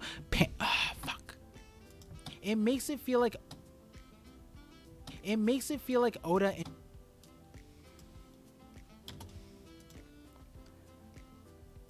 It makes it feel like Oda intentionally put these two panels showcasing Luffy's teeth. Fuck. This one's frustrating because I don't want to like type out what I want to change. It's the easier thing. I'm just lazy. I'm changing what I wrote, so that's why it's harder. Sometimes these things catch me up. And the easier thing would be just for me to write what I think I should say, but then I don't because I'm just lazy and I have to like move my... I don't want to get out of position. It makes it feel like Oda intentionally put these two panels showcasing Luffy's teeth back to back in pages like this just to show us... Wait, what did I say? Oh, no. Wait, hold on. Back to back in pages like this. Oh, why did I add that?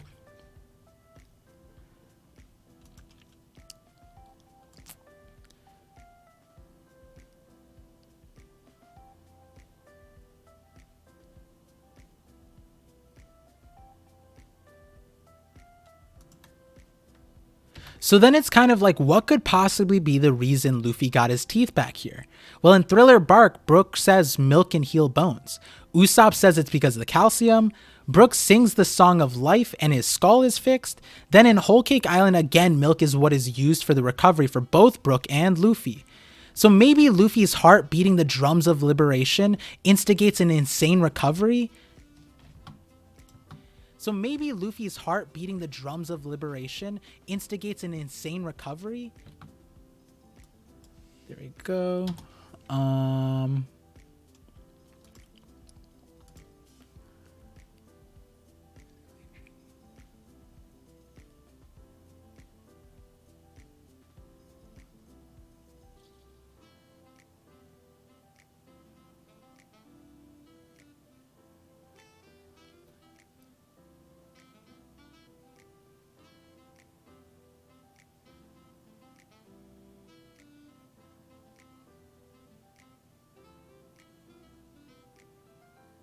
Okay. Maybe Luffy's heartbeat. Oh, wait, no, I already said that. But maybe there's a connection to eating or specifically drinking milk or something that happened to Luffy or something that is happening to Luffy right now. Maybe this just demonstrates the insane recovery Luffy has during Gear 5. But here's a light thought that I'll throw out before I get to the other thing that I wanted to point out. One of the significant things that happens to Luffy is that Luffy goes above the clouds to a clear sky with a direct view of the moon.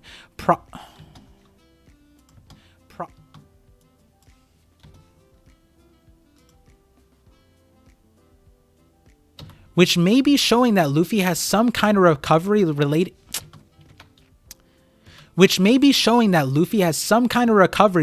to light, which would make sense because he is Sun God Nika now. So maybe receiving sunlight increases recovering for him?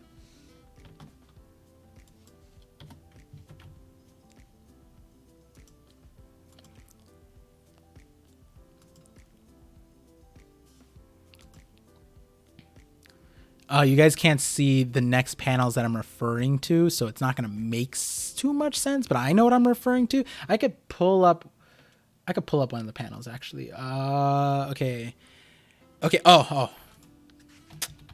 I'm a genius. There we go. Let's go. 858.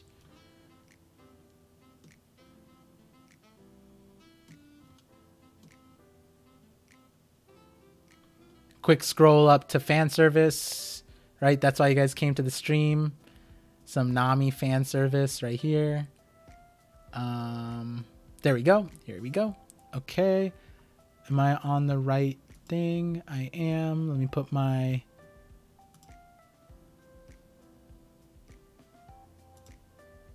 There we go.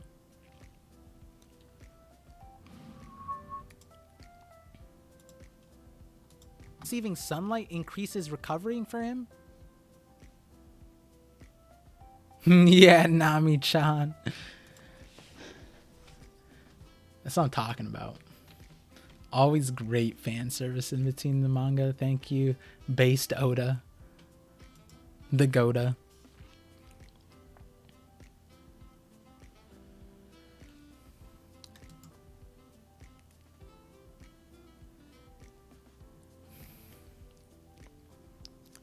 But here's the thing that I wanted to return to. It's this line, or more accurately, these lines. Whenever Luffy does something wild and weird in terms of recovery, we see something comparable to how the heck do your bodies work?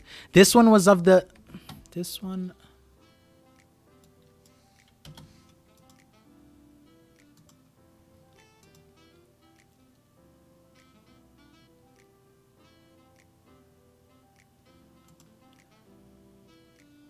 This time it was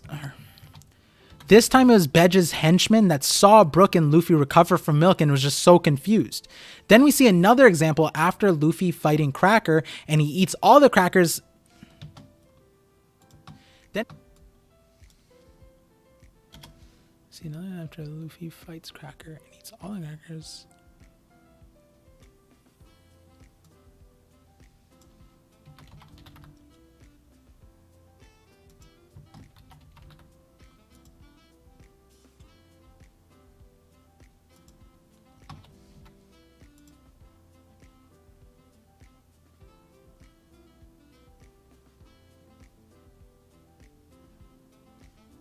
Matt Cypher, hold on. Used.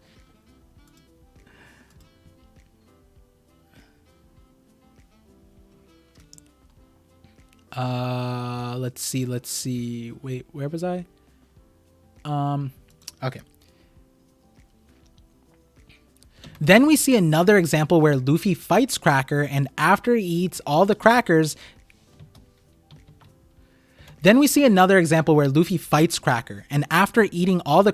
he is round and filled up, and as he makes his way to Sanji with Nami, Nami watches Luffy return to his normal state within moments and asks, is that really how the human body works? Yo, Hamaz, what's up? Welcome to the stream. Came at a fun one. This is the exclusive Parvision recording of a teeth video related to One Piece. I think it's interesting so far, though. And asks, is that really how the human body works? But yeah, I'll be recording, and this is like exclusive stuff. Maybe it won't make so much sense because if you weren't here from the start, but it's about teeth. Maybe some of the stuff makes sense afterwards. To be fair, Brooks, I'm feeling. Yeah, Brooks Fruit is interesting. I got some thoughts on it. But yeah, feel free to ask like One Piece questions in between like my takes. I'll answer them. Or if you have questions about what I'm saying, ask them away because it might help me with the script anyways. That being said, like depending on where you came from on like YouTube or Twitter or whatever, but I have the Shadows video. I have this video. I have so many videos lined up. So it's a good time. I'm excited. I'm happy. So I'm getting the recording done. I'll probably, once I get the recording done, I'll probably sign off in a little bit, but I'll be talking to the chat throughout there. So and asks, is that really how the human body works?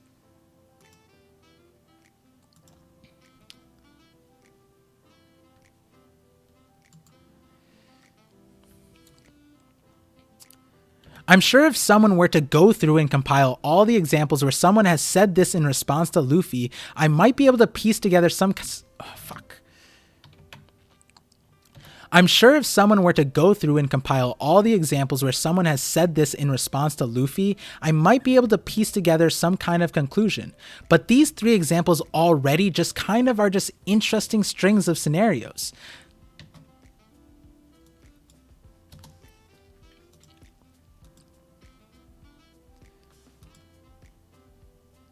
Oh wait, did I skip a line? I skipped a line. Human body works? Oh yeah. I did an oopsies. But what if every past user used the fruit wrong and Brooke got it right by complete? Yeah, that's what I'm thinking. I'm thinking like some fruits. But we also know that the fruit has to like choose you, right? Like there's that component there. So it's like maybe the fruit, and like Nika had to awaken, right? Like who's to say that some of these abilities, like some of the wonkier abilities, like maybe they're just explained because the fruit themselves, like the will within them, don't allow the user to use all of them because they're not compatible. So it's like it kind of feels like that, similar to the whole Enma situation, right? Zoro couldn't unlock Enma unless he proved himself to Enma, right? So it's kind of like that. Who's to say devil fruits couldn't do that? And like if anything, devil fruits have more right to be picky with their user than a sword, you know what I mean? But like again, it's Enma, and you know, but like I'm trying to think of an example of a fruit, but like there's probably a few fruits that you can name off the top of your head. There's like what the hell is going on here? This is definitely not a power. Like, and asks, is that really how the human body works? Then we see this again in Udon, where Kid and Luffy are imprisoned, both of them beat down by Kaido and injured. But after a few days of working, eating, and sleeping, they are back to complete normal, and the guard asks, how do their bodies even work?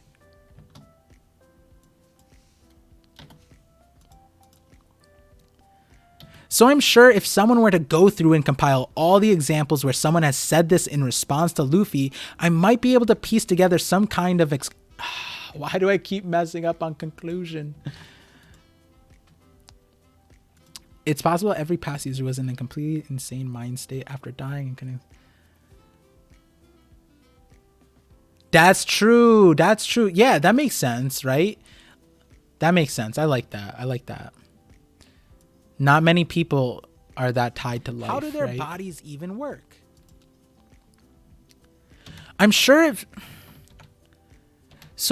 someone were to go through and compile all the examples where someone has said this in response to Luffy, I might be able to piece together some kind of conclusion. But these three examples already kind of just are interesting strings of scenarios. Oh God. There we go. Save. Oof.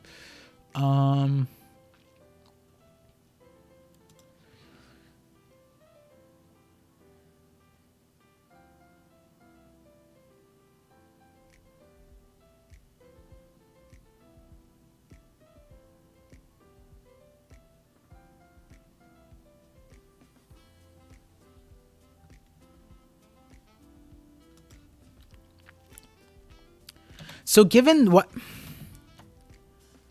So given that we know now that Luffy is a mythical Zoan and always has been, and what... So given that we now know that Luffy is a mythical Zoan and always has been, what we do know of mythical Zoans is that they have increased physical abilities that exceed that of a regular Zoan and even ancient Zoans. But also mythical Zoans also have... But also...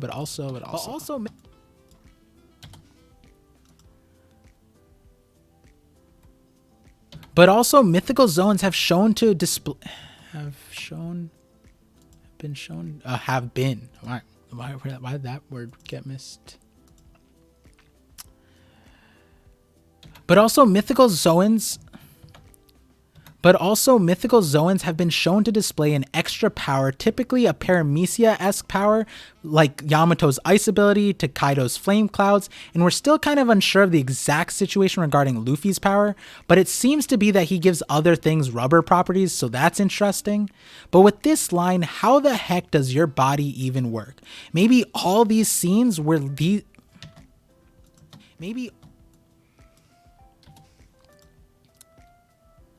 Maybe all of these scenes where this line was said were indicators of Luffy being a Zoan. Because yeah, all of the scenes given Luffy just being rubber kind of felt like a gag on Luffy's vitality and randomness. But now that we know Luffy is a Zoan and a mythical Zoan at that, in hindsight it's like, oh wait, no, these weren't gags. These might have just been indicators that Luffy was a Zoan this whole time, given his insane...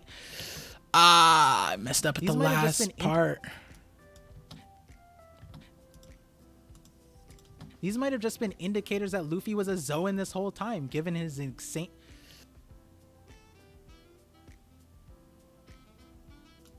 These might have just been indicators that Luffy was a Zoan this whole time, given his insane...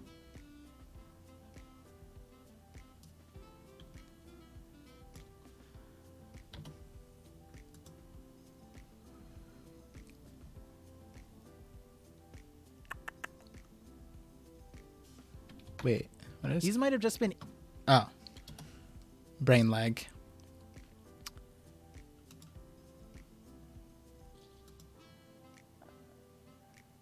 These might have just been indicators that Luffy was a Zoan this whole time, given his insane recovery and life force. Not only that, but... Wait, did I mess something up?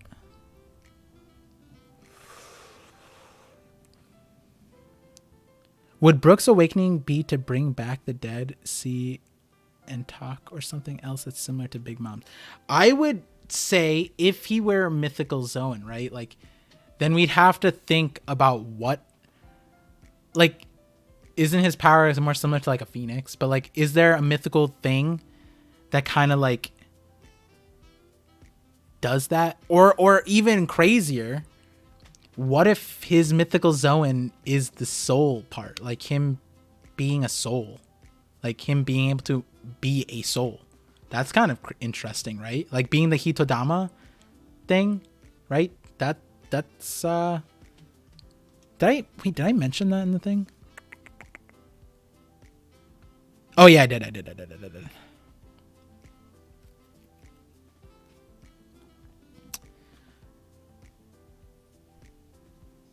Nah, just thinking about different ways to say the same thing. Ah, gotcha. Insane recovery and life force.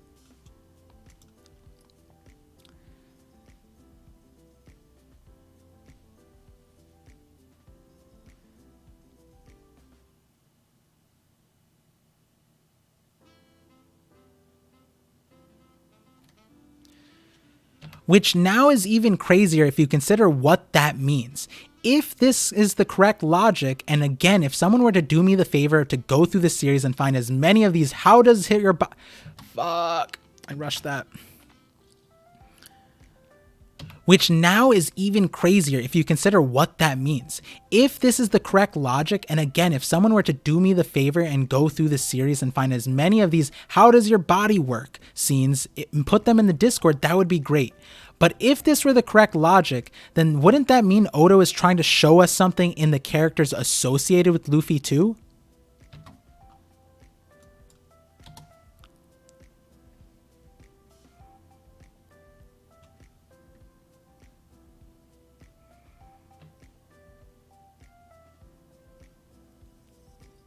Oh.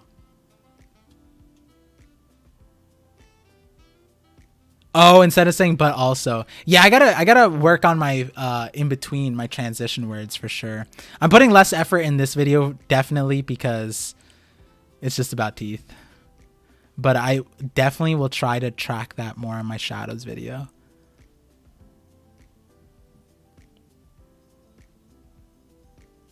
I just like the word but. Oh no, you have it in there. Not only that, but I like but. It's a big word. Wait, that's an interesting one. The whole Brook thing.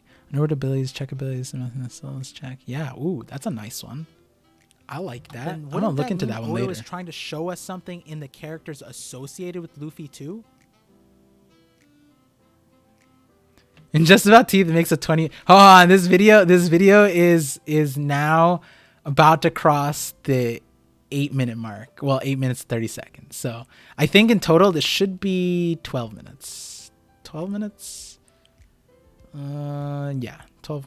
Maybe 11. Maybe 11. With Luffy too. It'd be awesome if I could get sponsored by like Invisalign or like, what is it? The smile thing, like, and just put that in this video. That'd be hilarious. Associated with Luffy too.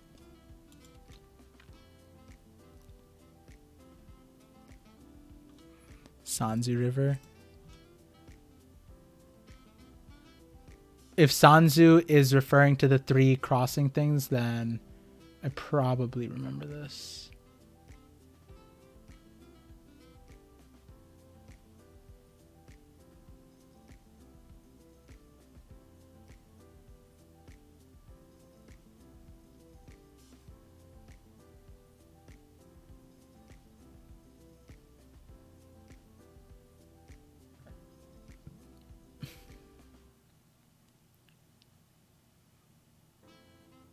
That's an interesting. I'm gonna leave that one open so I can see it.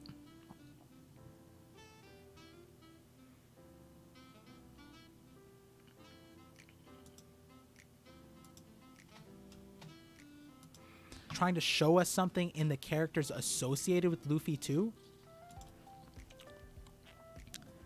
Is it normal for Brook to also recover the same way as Luffy?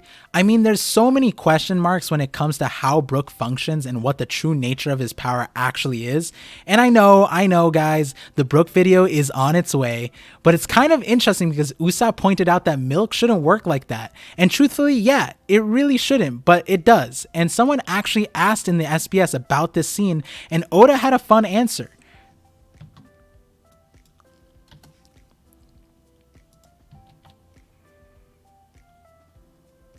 Matt Cypher, you're gonna like. I think, yeah, you're gonna like this. You're gonna like this. The SBS question was asking about the chapter 858 scene where Luffy and Brook restore their bones, and the person asks, "Do all the Straw Hats repair their teeth with milk?" And Oda responded with, "Fuck." And Oda, Hamaz, bye. I'm gonna go see you in the morning. Hey, have a good night. Yep. Hopefully, sometime tomorrow the Shadows video will drop. Look forward to that. Have a good night.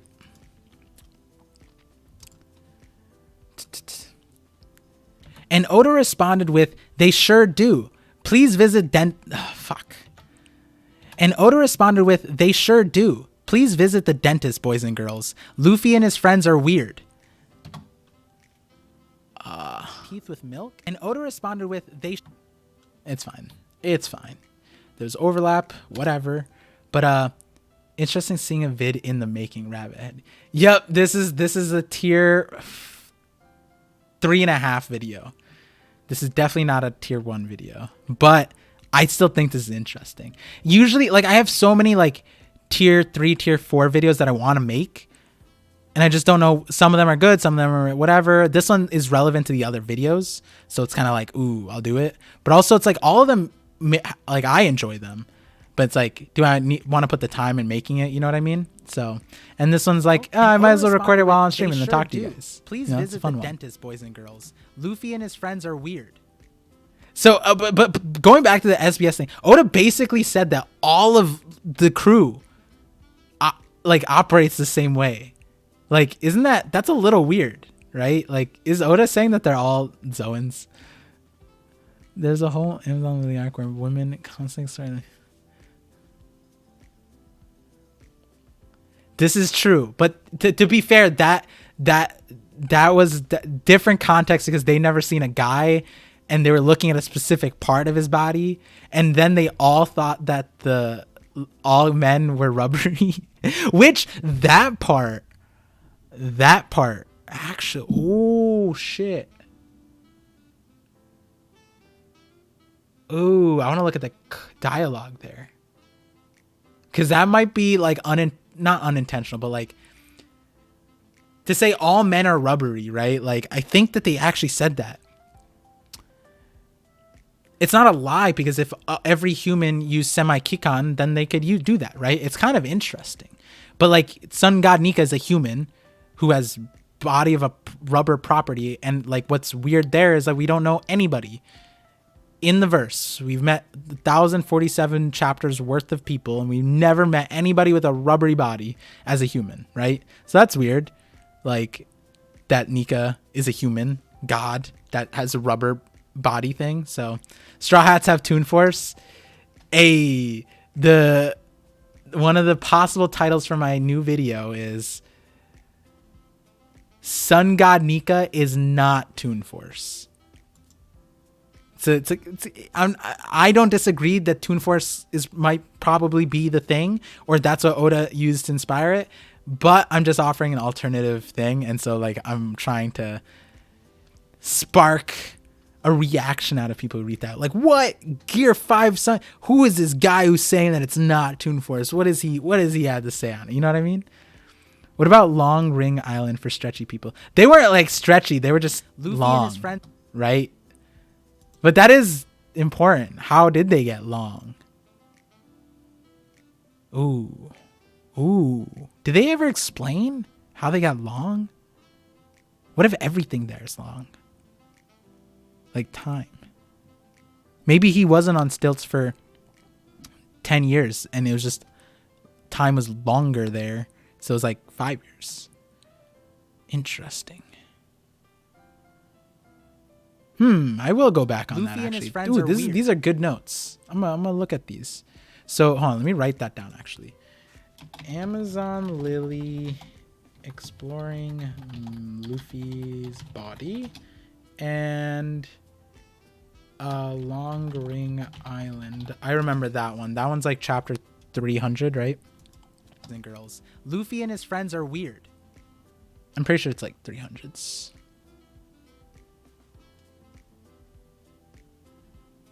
Yeah.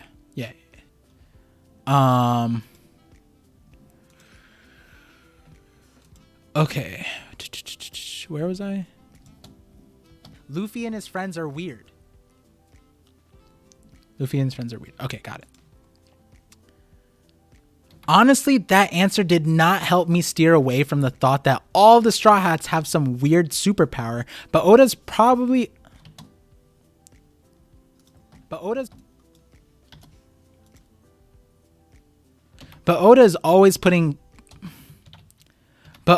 always putting clues in random places. So who knows what this means?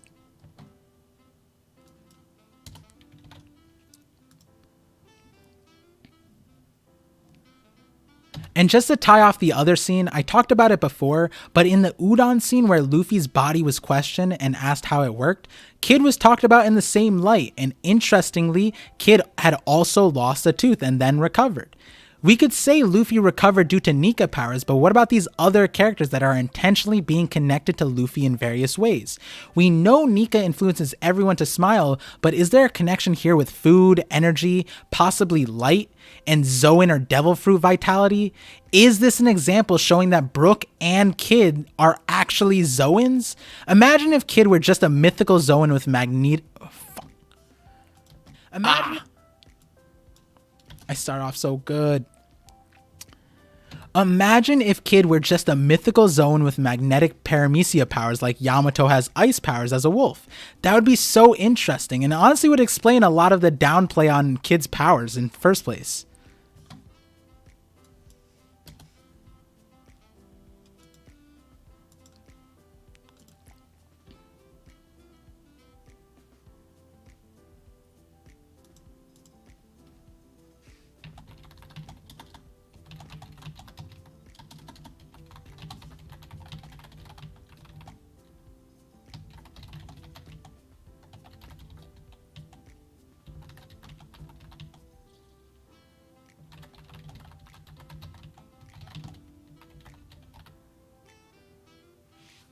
Yo, did you see the idea I posted on Discord? It's about rubber not being a material in the sky on. So, is Sun God Nika unique to Shandians? Where the other civilizations? It seems like there were other civilizations that worship the sun god. I think Sun God Nika being made of rubber, or like having the rubber properties, kind of shows that he wasn't part of Skypiea, because they would know, right, what rubber is. It's interesting though.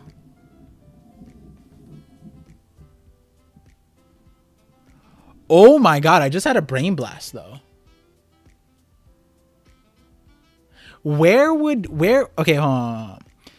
Let me read this other comment. I like that everyone is talking about Toon Force, but no one's talking about my boy Blamenko with an actual hammer space. Blamenko? Wait, hold on.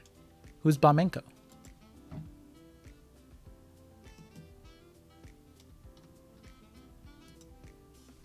Oh no. It's lag.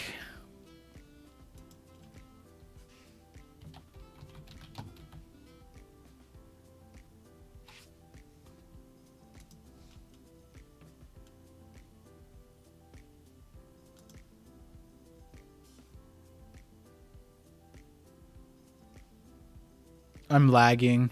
I apologize, guys. Oh my god, another Whitebeard pirate person with the crazy thing.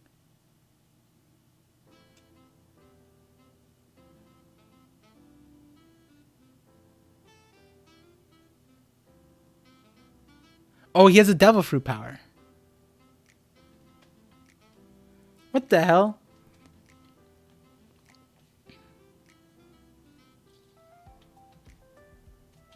This is such a wonky power. But it's good to know that it exists.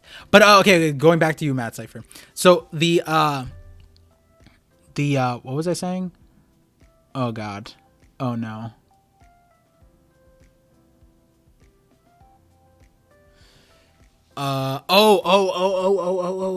Yeah, so if we think humans evolve, right? And like adapt to their environment, and that's kind of like semi-Kikon, but just natural, right? Like who knows, like all these different people, races, or alterations to the human race, they were probably just evolutions, right? Or evolutionary changes due to the lineage factor, that kind of thing, right? Where would it benefit you to be made out of rubber?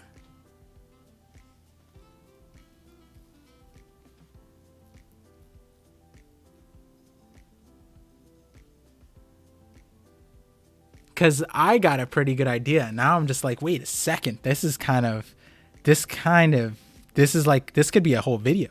His power is basically hammer space, which is part of Toon Force.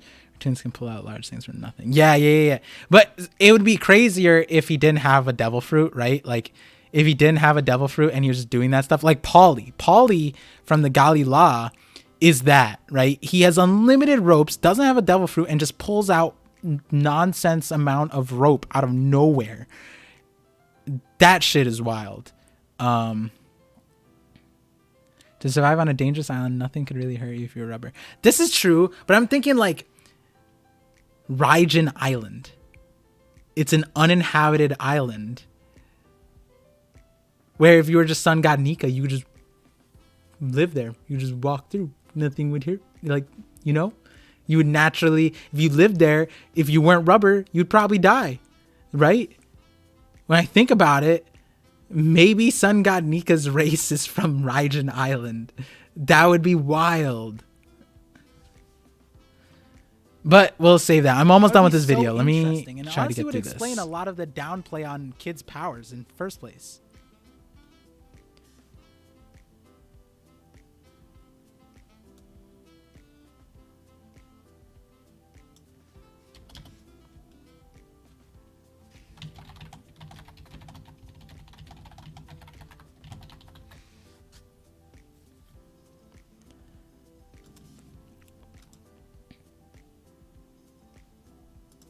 Kids' powers in the first place.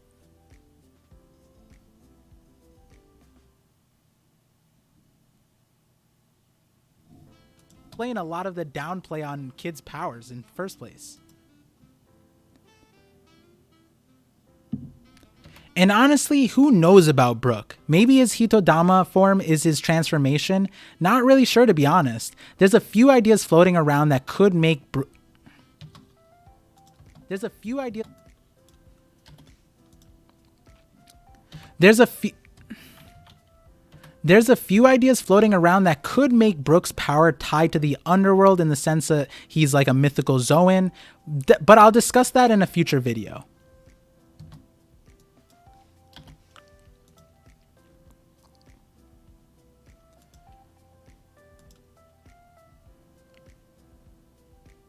But what I am sure about is that I am grateful for you guys tuning into another one of my videos. Thank you all for the support and the new Patreons. If you haven't already given this video a thumbs up, if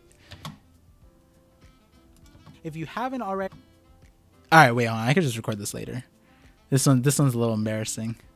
This part's a little embarrassing. We'll record this later. All right, so that's the whole thing. I think. Yeah. Cool one. Okay, cool. All right. Got that video down. What time is it?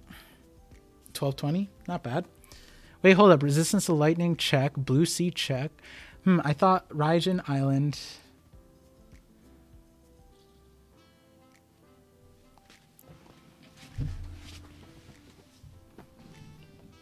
I gotta re-listen to my outro because I think I say something similar to my outro. So I don't want to say spread the vision, the par vision. But maybe I'll re-record my outro. Because I have my outro set where it's like, I don't even remember what I say. What do I say in my outro? I should remember these things. I'm so good at this. Okay, let's go to this video. View on YouTube.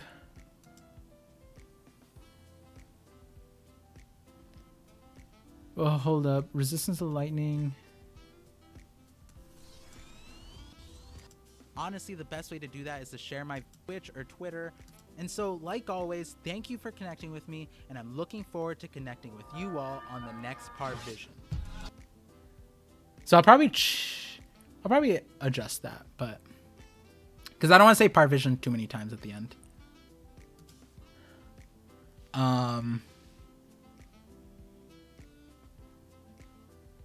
But I'll probably just leave it as spread the vision. I like that. I'll do that. Let me throw that in there right now.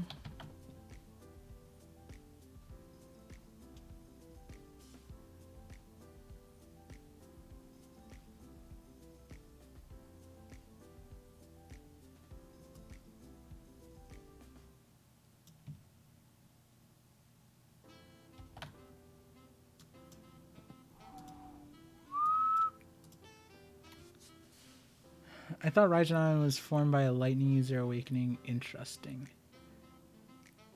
I just think it's interesting that Luffy has a fruit that gives him the stretchy, squishy part of a Toon Force, and this dude who's... I want more of the Whitebeard commanders, to be honest, because like there's the McGuy, there's a few other people that just have interesting powers. Maybe they'll show up later, but yeah, like giving that dude the pocket power, like that shit Usopp needs, right? Like Usopp needs that. Just putting 10-ton hammer in his face. Maybe that's what Usopp gets. But yeah, Raijin Island being where Sun God Nika came from, that would be really interesting. I mean, Raijin Island is based off of a real place in our world. Like the place in our world is actually kind of scarier. Like when you think about it, it's a place where it like lightning strikes like 7 times a minute or something like that for like 8 hours a day or something like that. It's crazy. I think most of them died in the payback word. Nothing is confirmed, but Luffy could kind of manipulate lightning, so he could have made it that way. That would be interesting if he made Raijin Island like that. It seemed like Roger's crew navigated Raijin Island just fine. Not just fine, they were hurt. I think Kid's power would make it so that he could go through Raijin Island. Oh, Kid went to Raijin Island, actually. I had a dream that Luffy turned Prometheus into a devil fruit with Conqueror's Haki. That's a cool dream. Cosmic Zetron. I like that dream. That's a dope dream.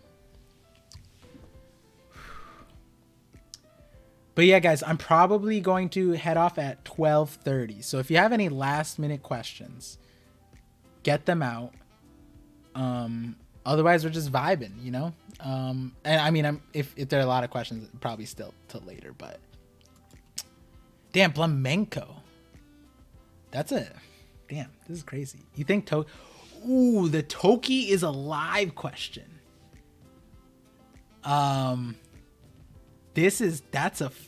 Okay.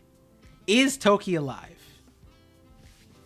Toki is interesting, right? Because she's an example of probably the origin of her devil fruit, because her name is Toki and the fruit name is Toki. So it's like she's like Nika is the originator of the Nika fruit. And so Toki is probably the first person, like maybe she ate the fruit. Maybe she ate the fruit. But we also don't have guarantees. That all we know is that she has this power. But it's also like weird. Her name is that. So I think she's dead. It wouldn't make sense to bring her back. But what's interesting is that she died on Wano. And she has that power. But the thing is, with that power, you can't really do much. In the sense of like, if a character ate it, they would show up. Like, what do you mean? Like, you know what I mean? The only thing that could happen is by the end of Wano, someone could show up by the end of it.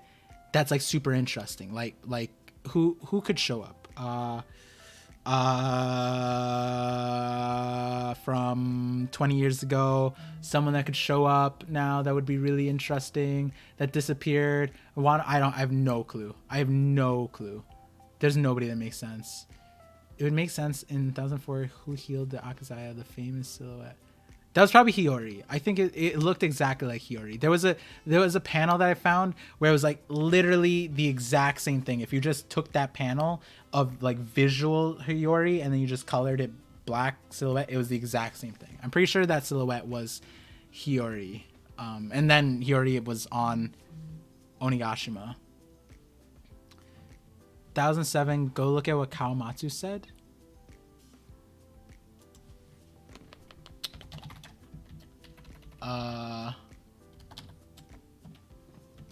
Any plans for a podcast in the future?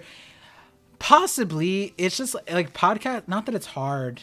It's like, it's nice because I've been on a few now, and like the one I really like, Piecemeal, like they have a really good structure around things, and I can talk forever with people. And I was on a podcast before with my other company thing. So maybe I have to get back in the swing of that, and then I'll return that here. That being said, like there's so many things to do and talk about. I would like a co-host, I guess, or like someone to talk to, I guess, consistently. Are there podcasts that are just like one person? I don't know. Do you watch Ludwig by any chance? The way you talk reminds me of him. I don't. I don't watch Ludwig I should not subscribe to him, follow him, because I do like his what's it called? Among Us. I used to watch Toast, and then when they all did stuff, I watched that. Ludwig just seems like a cool guy. Seemed interesting, but it's funny because like back in the day when I streamed League, people always said that I talk like I'm a cutie pie, and I was just like, like I don't know, but I gotta watch Ludwig now to see how he talks, because that's fun. That's a compliment in my book. Kawamatsu. Okay, so what does he say? He says,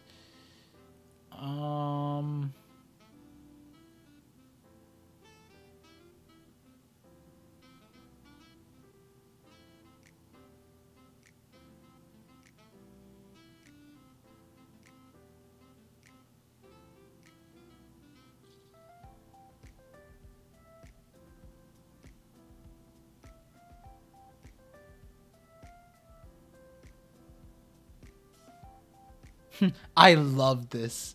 This is hilarious. I can't wait to see this animated. This is hilarious.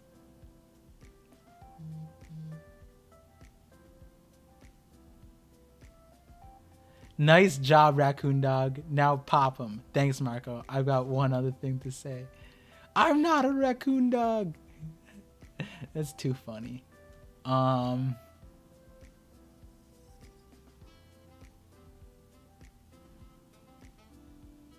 Okay, there we go. Who tended to us? I don't know. I feel as though I saw, but it must have been a dream because it couldn't possibly be true.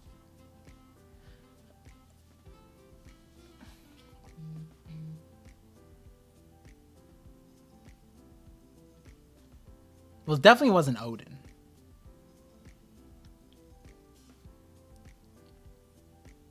Why would he say that about Hiyori? Well, Hiyori shouldn't be here. Like, first of all, it's not explained how Hiyori got on Onigashima, right? Like, we know how Tama got on, but we don't know how Hiyori got there. Do you think Hiyori has the time fruit? Well, that would be interesting, but then why wouldn't she have used it? And also, her time fruit wouldn't exactly let her change her location. It just poof in the same place, just in a different time period, right? He's probably thinking it was Lady Toki.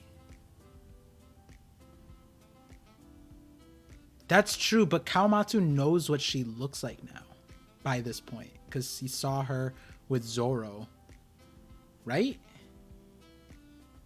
And then before the thing, he already hid. Oh, but Kawamatsu, no, that wasn't. Wait, does Kawamatsu know he? Oh no, yeah, he does. He does. They saw it.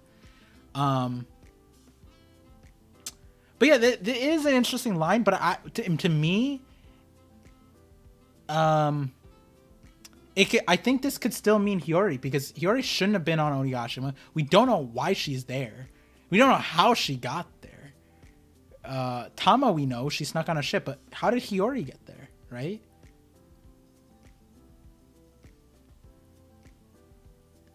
Yeah, you know what? That's actually, like, now that I think about it, that's so odd. How did Hiyori even get there? That's a problem, right? That needs to be solved. Do I need to solve that problem, or are we gonna get the solution? How did Hiyori get to Onigashima?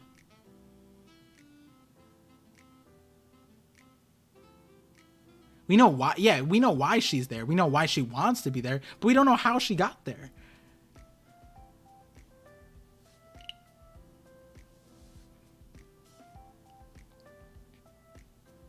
Like, in the grand scheme of things, if Momo weren't abducted, like, he shouldn't be on Onigashima either. Like, in the realistically, like, but I mean, I get it. He'd be there, like, you know. Wait, was he was on land, right? And Kanjuro stole him from land. He wasn't planning on going. She could have set something up with Denjiro. This is true. But why would Denjiro bring Hiyori? Denjiro would be the dumbest scabbard, like, if he brought Hiyori into the mix, right? How did Hiyori get there? Fly?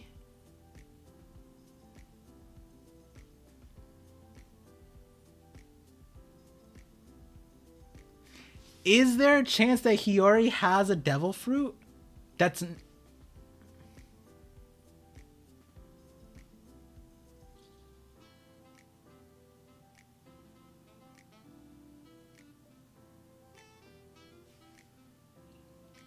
972, Kawamatsu is strangely in a panel with Odin and Toki when Odin gave Toki his final letter.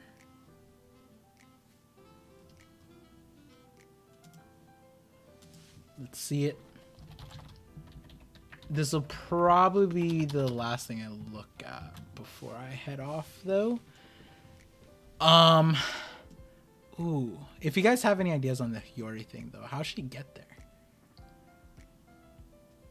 Can they just fly? Does she a Geppo? Moonwalk? So we're looking here. Okay.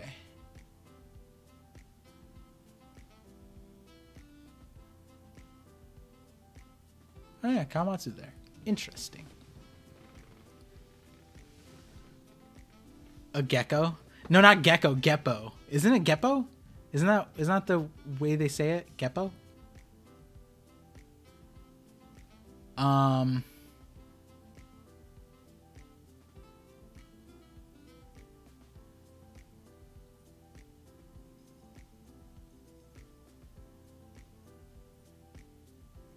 There's no... Yeah, Skywalk. Moonwalk, Skywalk, Geppo, whatever. There's no real... Yeah, now I'm going to be thinking about this. How did he... Like, I thought about it, but it didn't bother me as much as it did now. Yeah, I see him. He's right there. That is definitely Kawamatsu.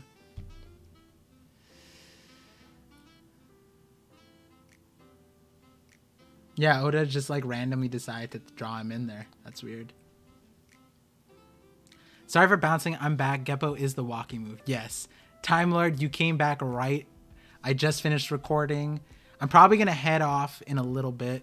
But who's the menace? Who's the menace that's not going to let me sleep at night tonight? Who brought this up? Z-Whale. It was you, right? Yeah, you were asking about the Hiyori thing. And that sparked this whole conversation. Like, how did Hiyori even get there? We still don't know. It makes no sense. Is Hiyori the Grim Reaper? No, probably not. Can she fly? Probably not. Does she have wings? Probably not. Could her eating the time fruit somehow allow her to jump onto Oni? Probably not. That doesn't make sense.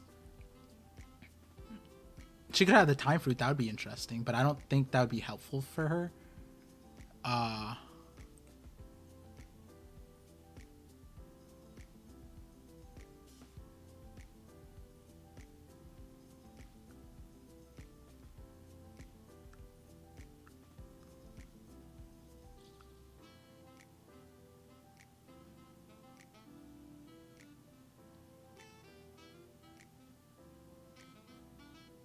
What about Tama? Where is her? What is her origin? How'd she get here? Because isn't her fruit Tama and Toki, right? Tama's fruit is also the Tama no Mi, right? No, it's not. It's the Dango, right? No, Kibi. It's the Kibi no Mi. Never mind. Tama means ball. Damn. Well, I'll be thinking about this. Thank you for that, Z-Whale. She have other connections with the Oirons? Possibly. That is a possibility. It's weird.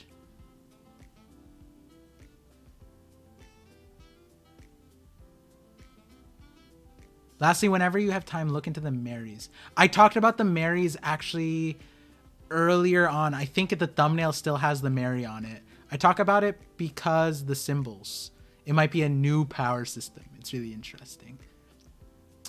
But yeah, guys, thank you guys for coming to the stream tonight. Definitely got a lot in store for this next week. The next stream will be dual stream, and I should have a lot of videos out. So I'm probably going to go chill for a little bit, then get back to recording. And yeah, thank you guys again. Good night. Have a good one. See you guys soon.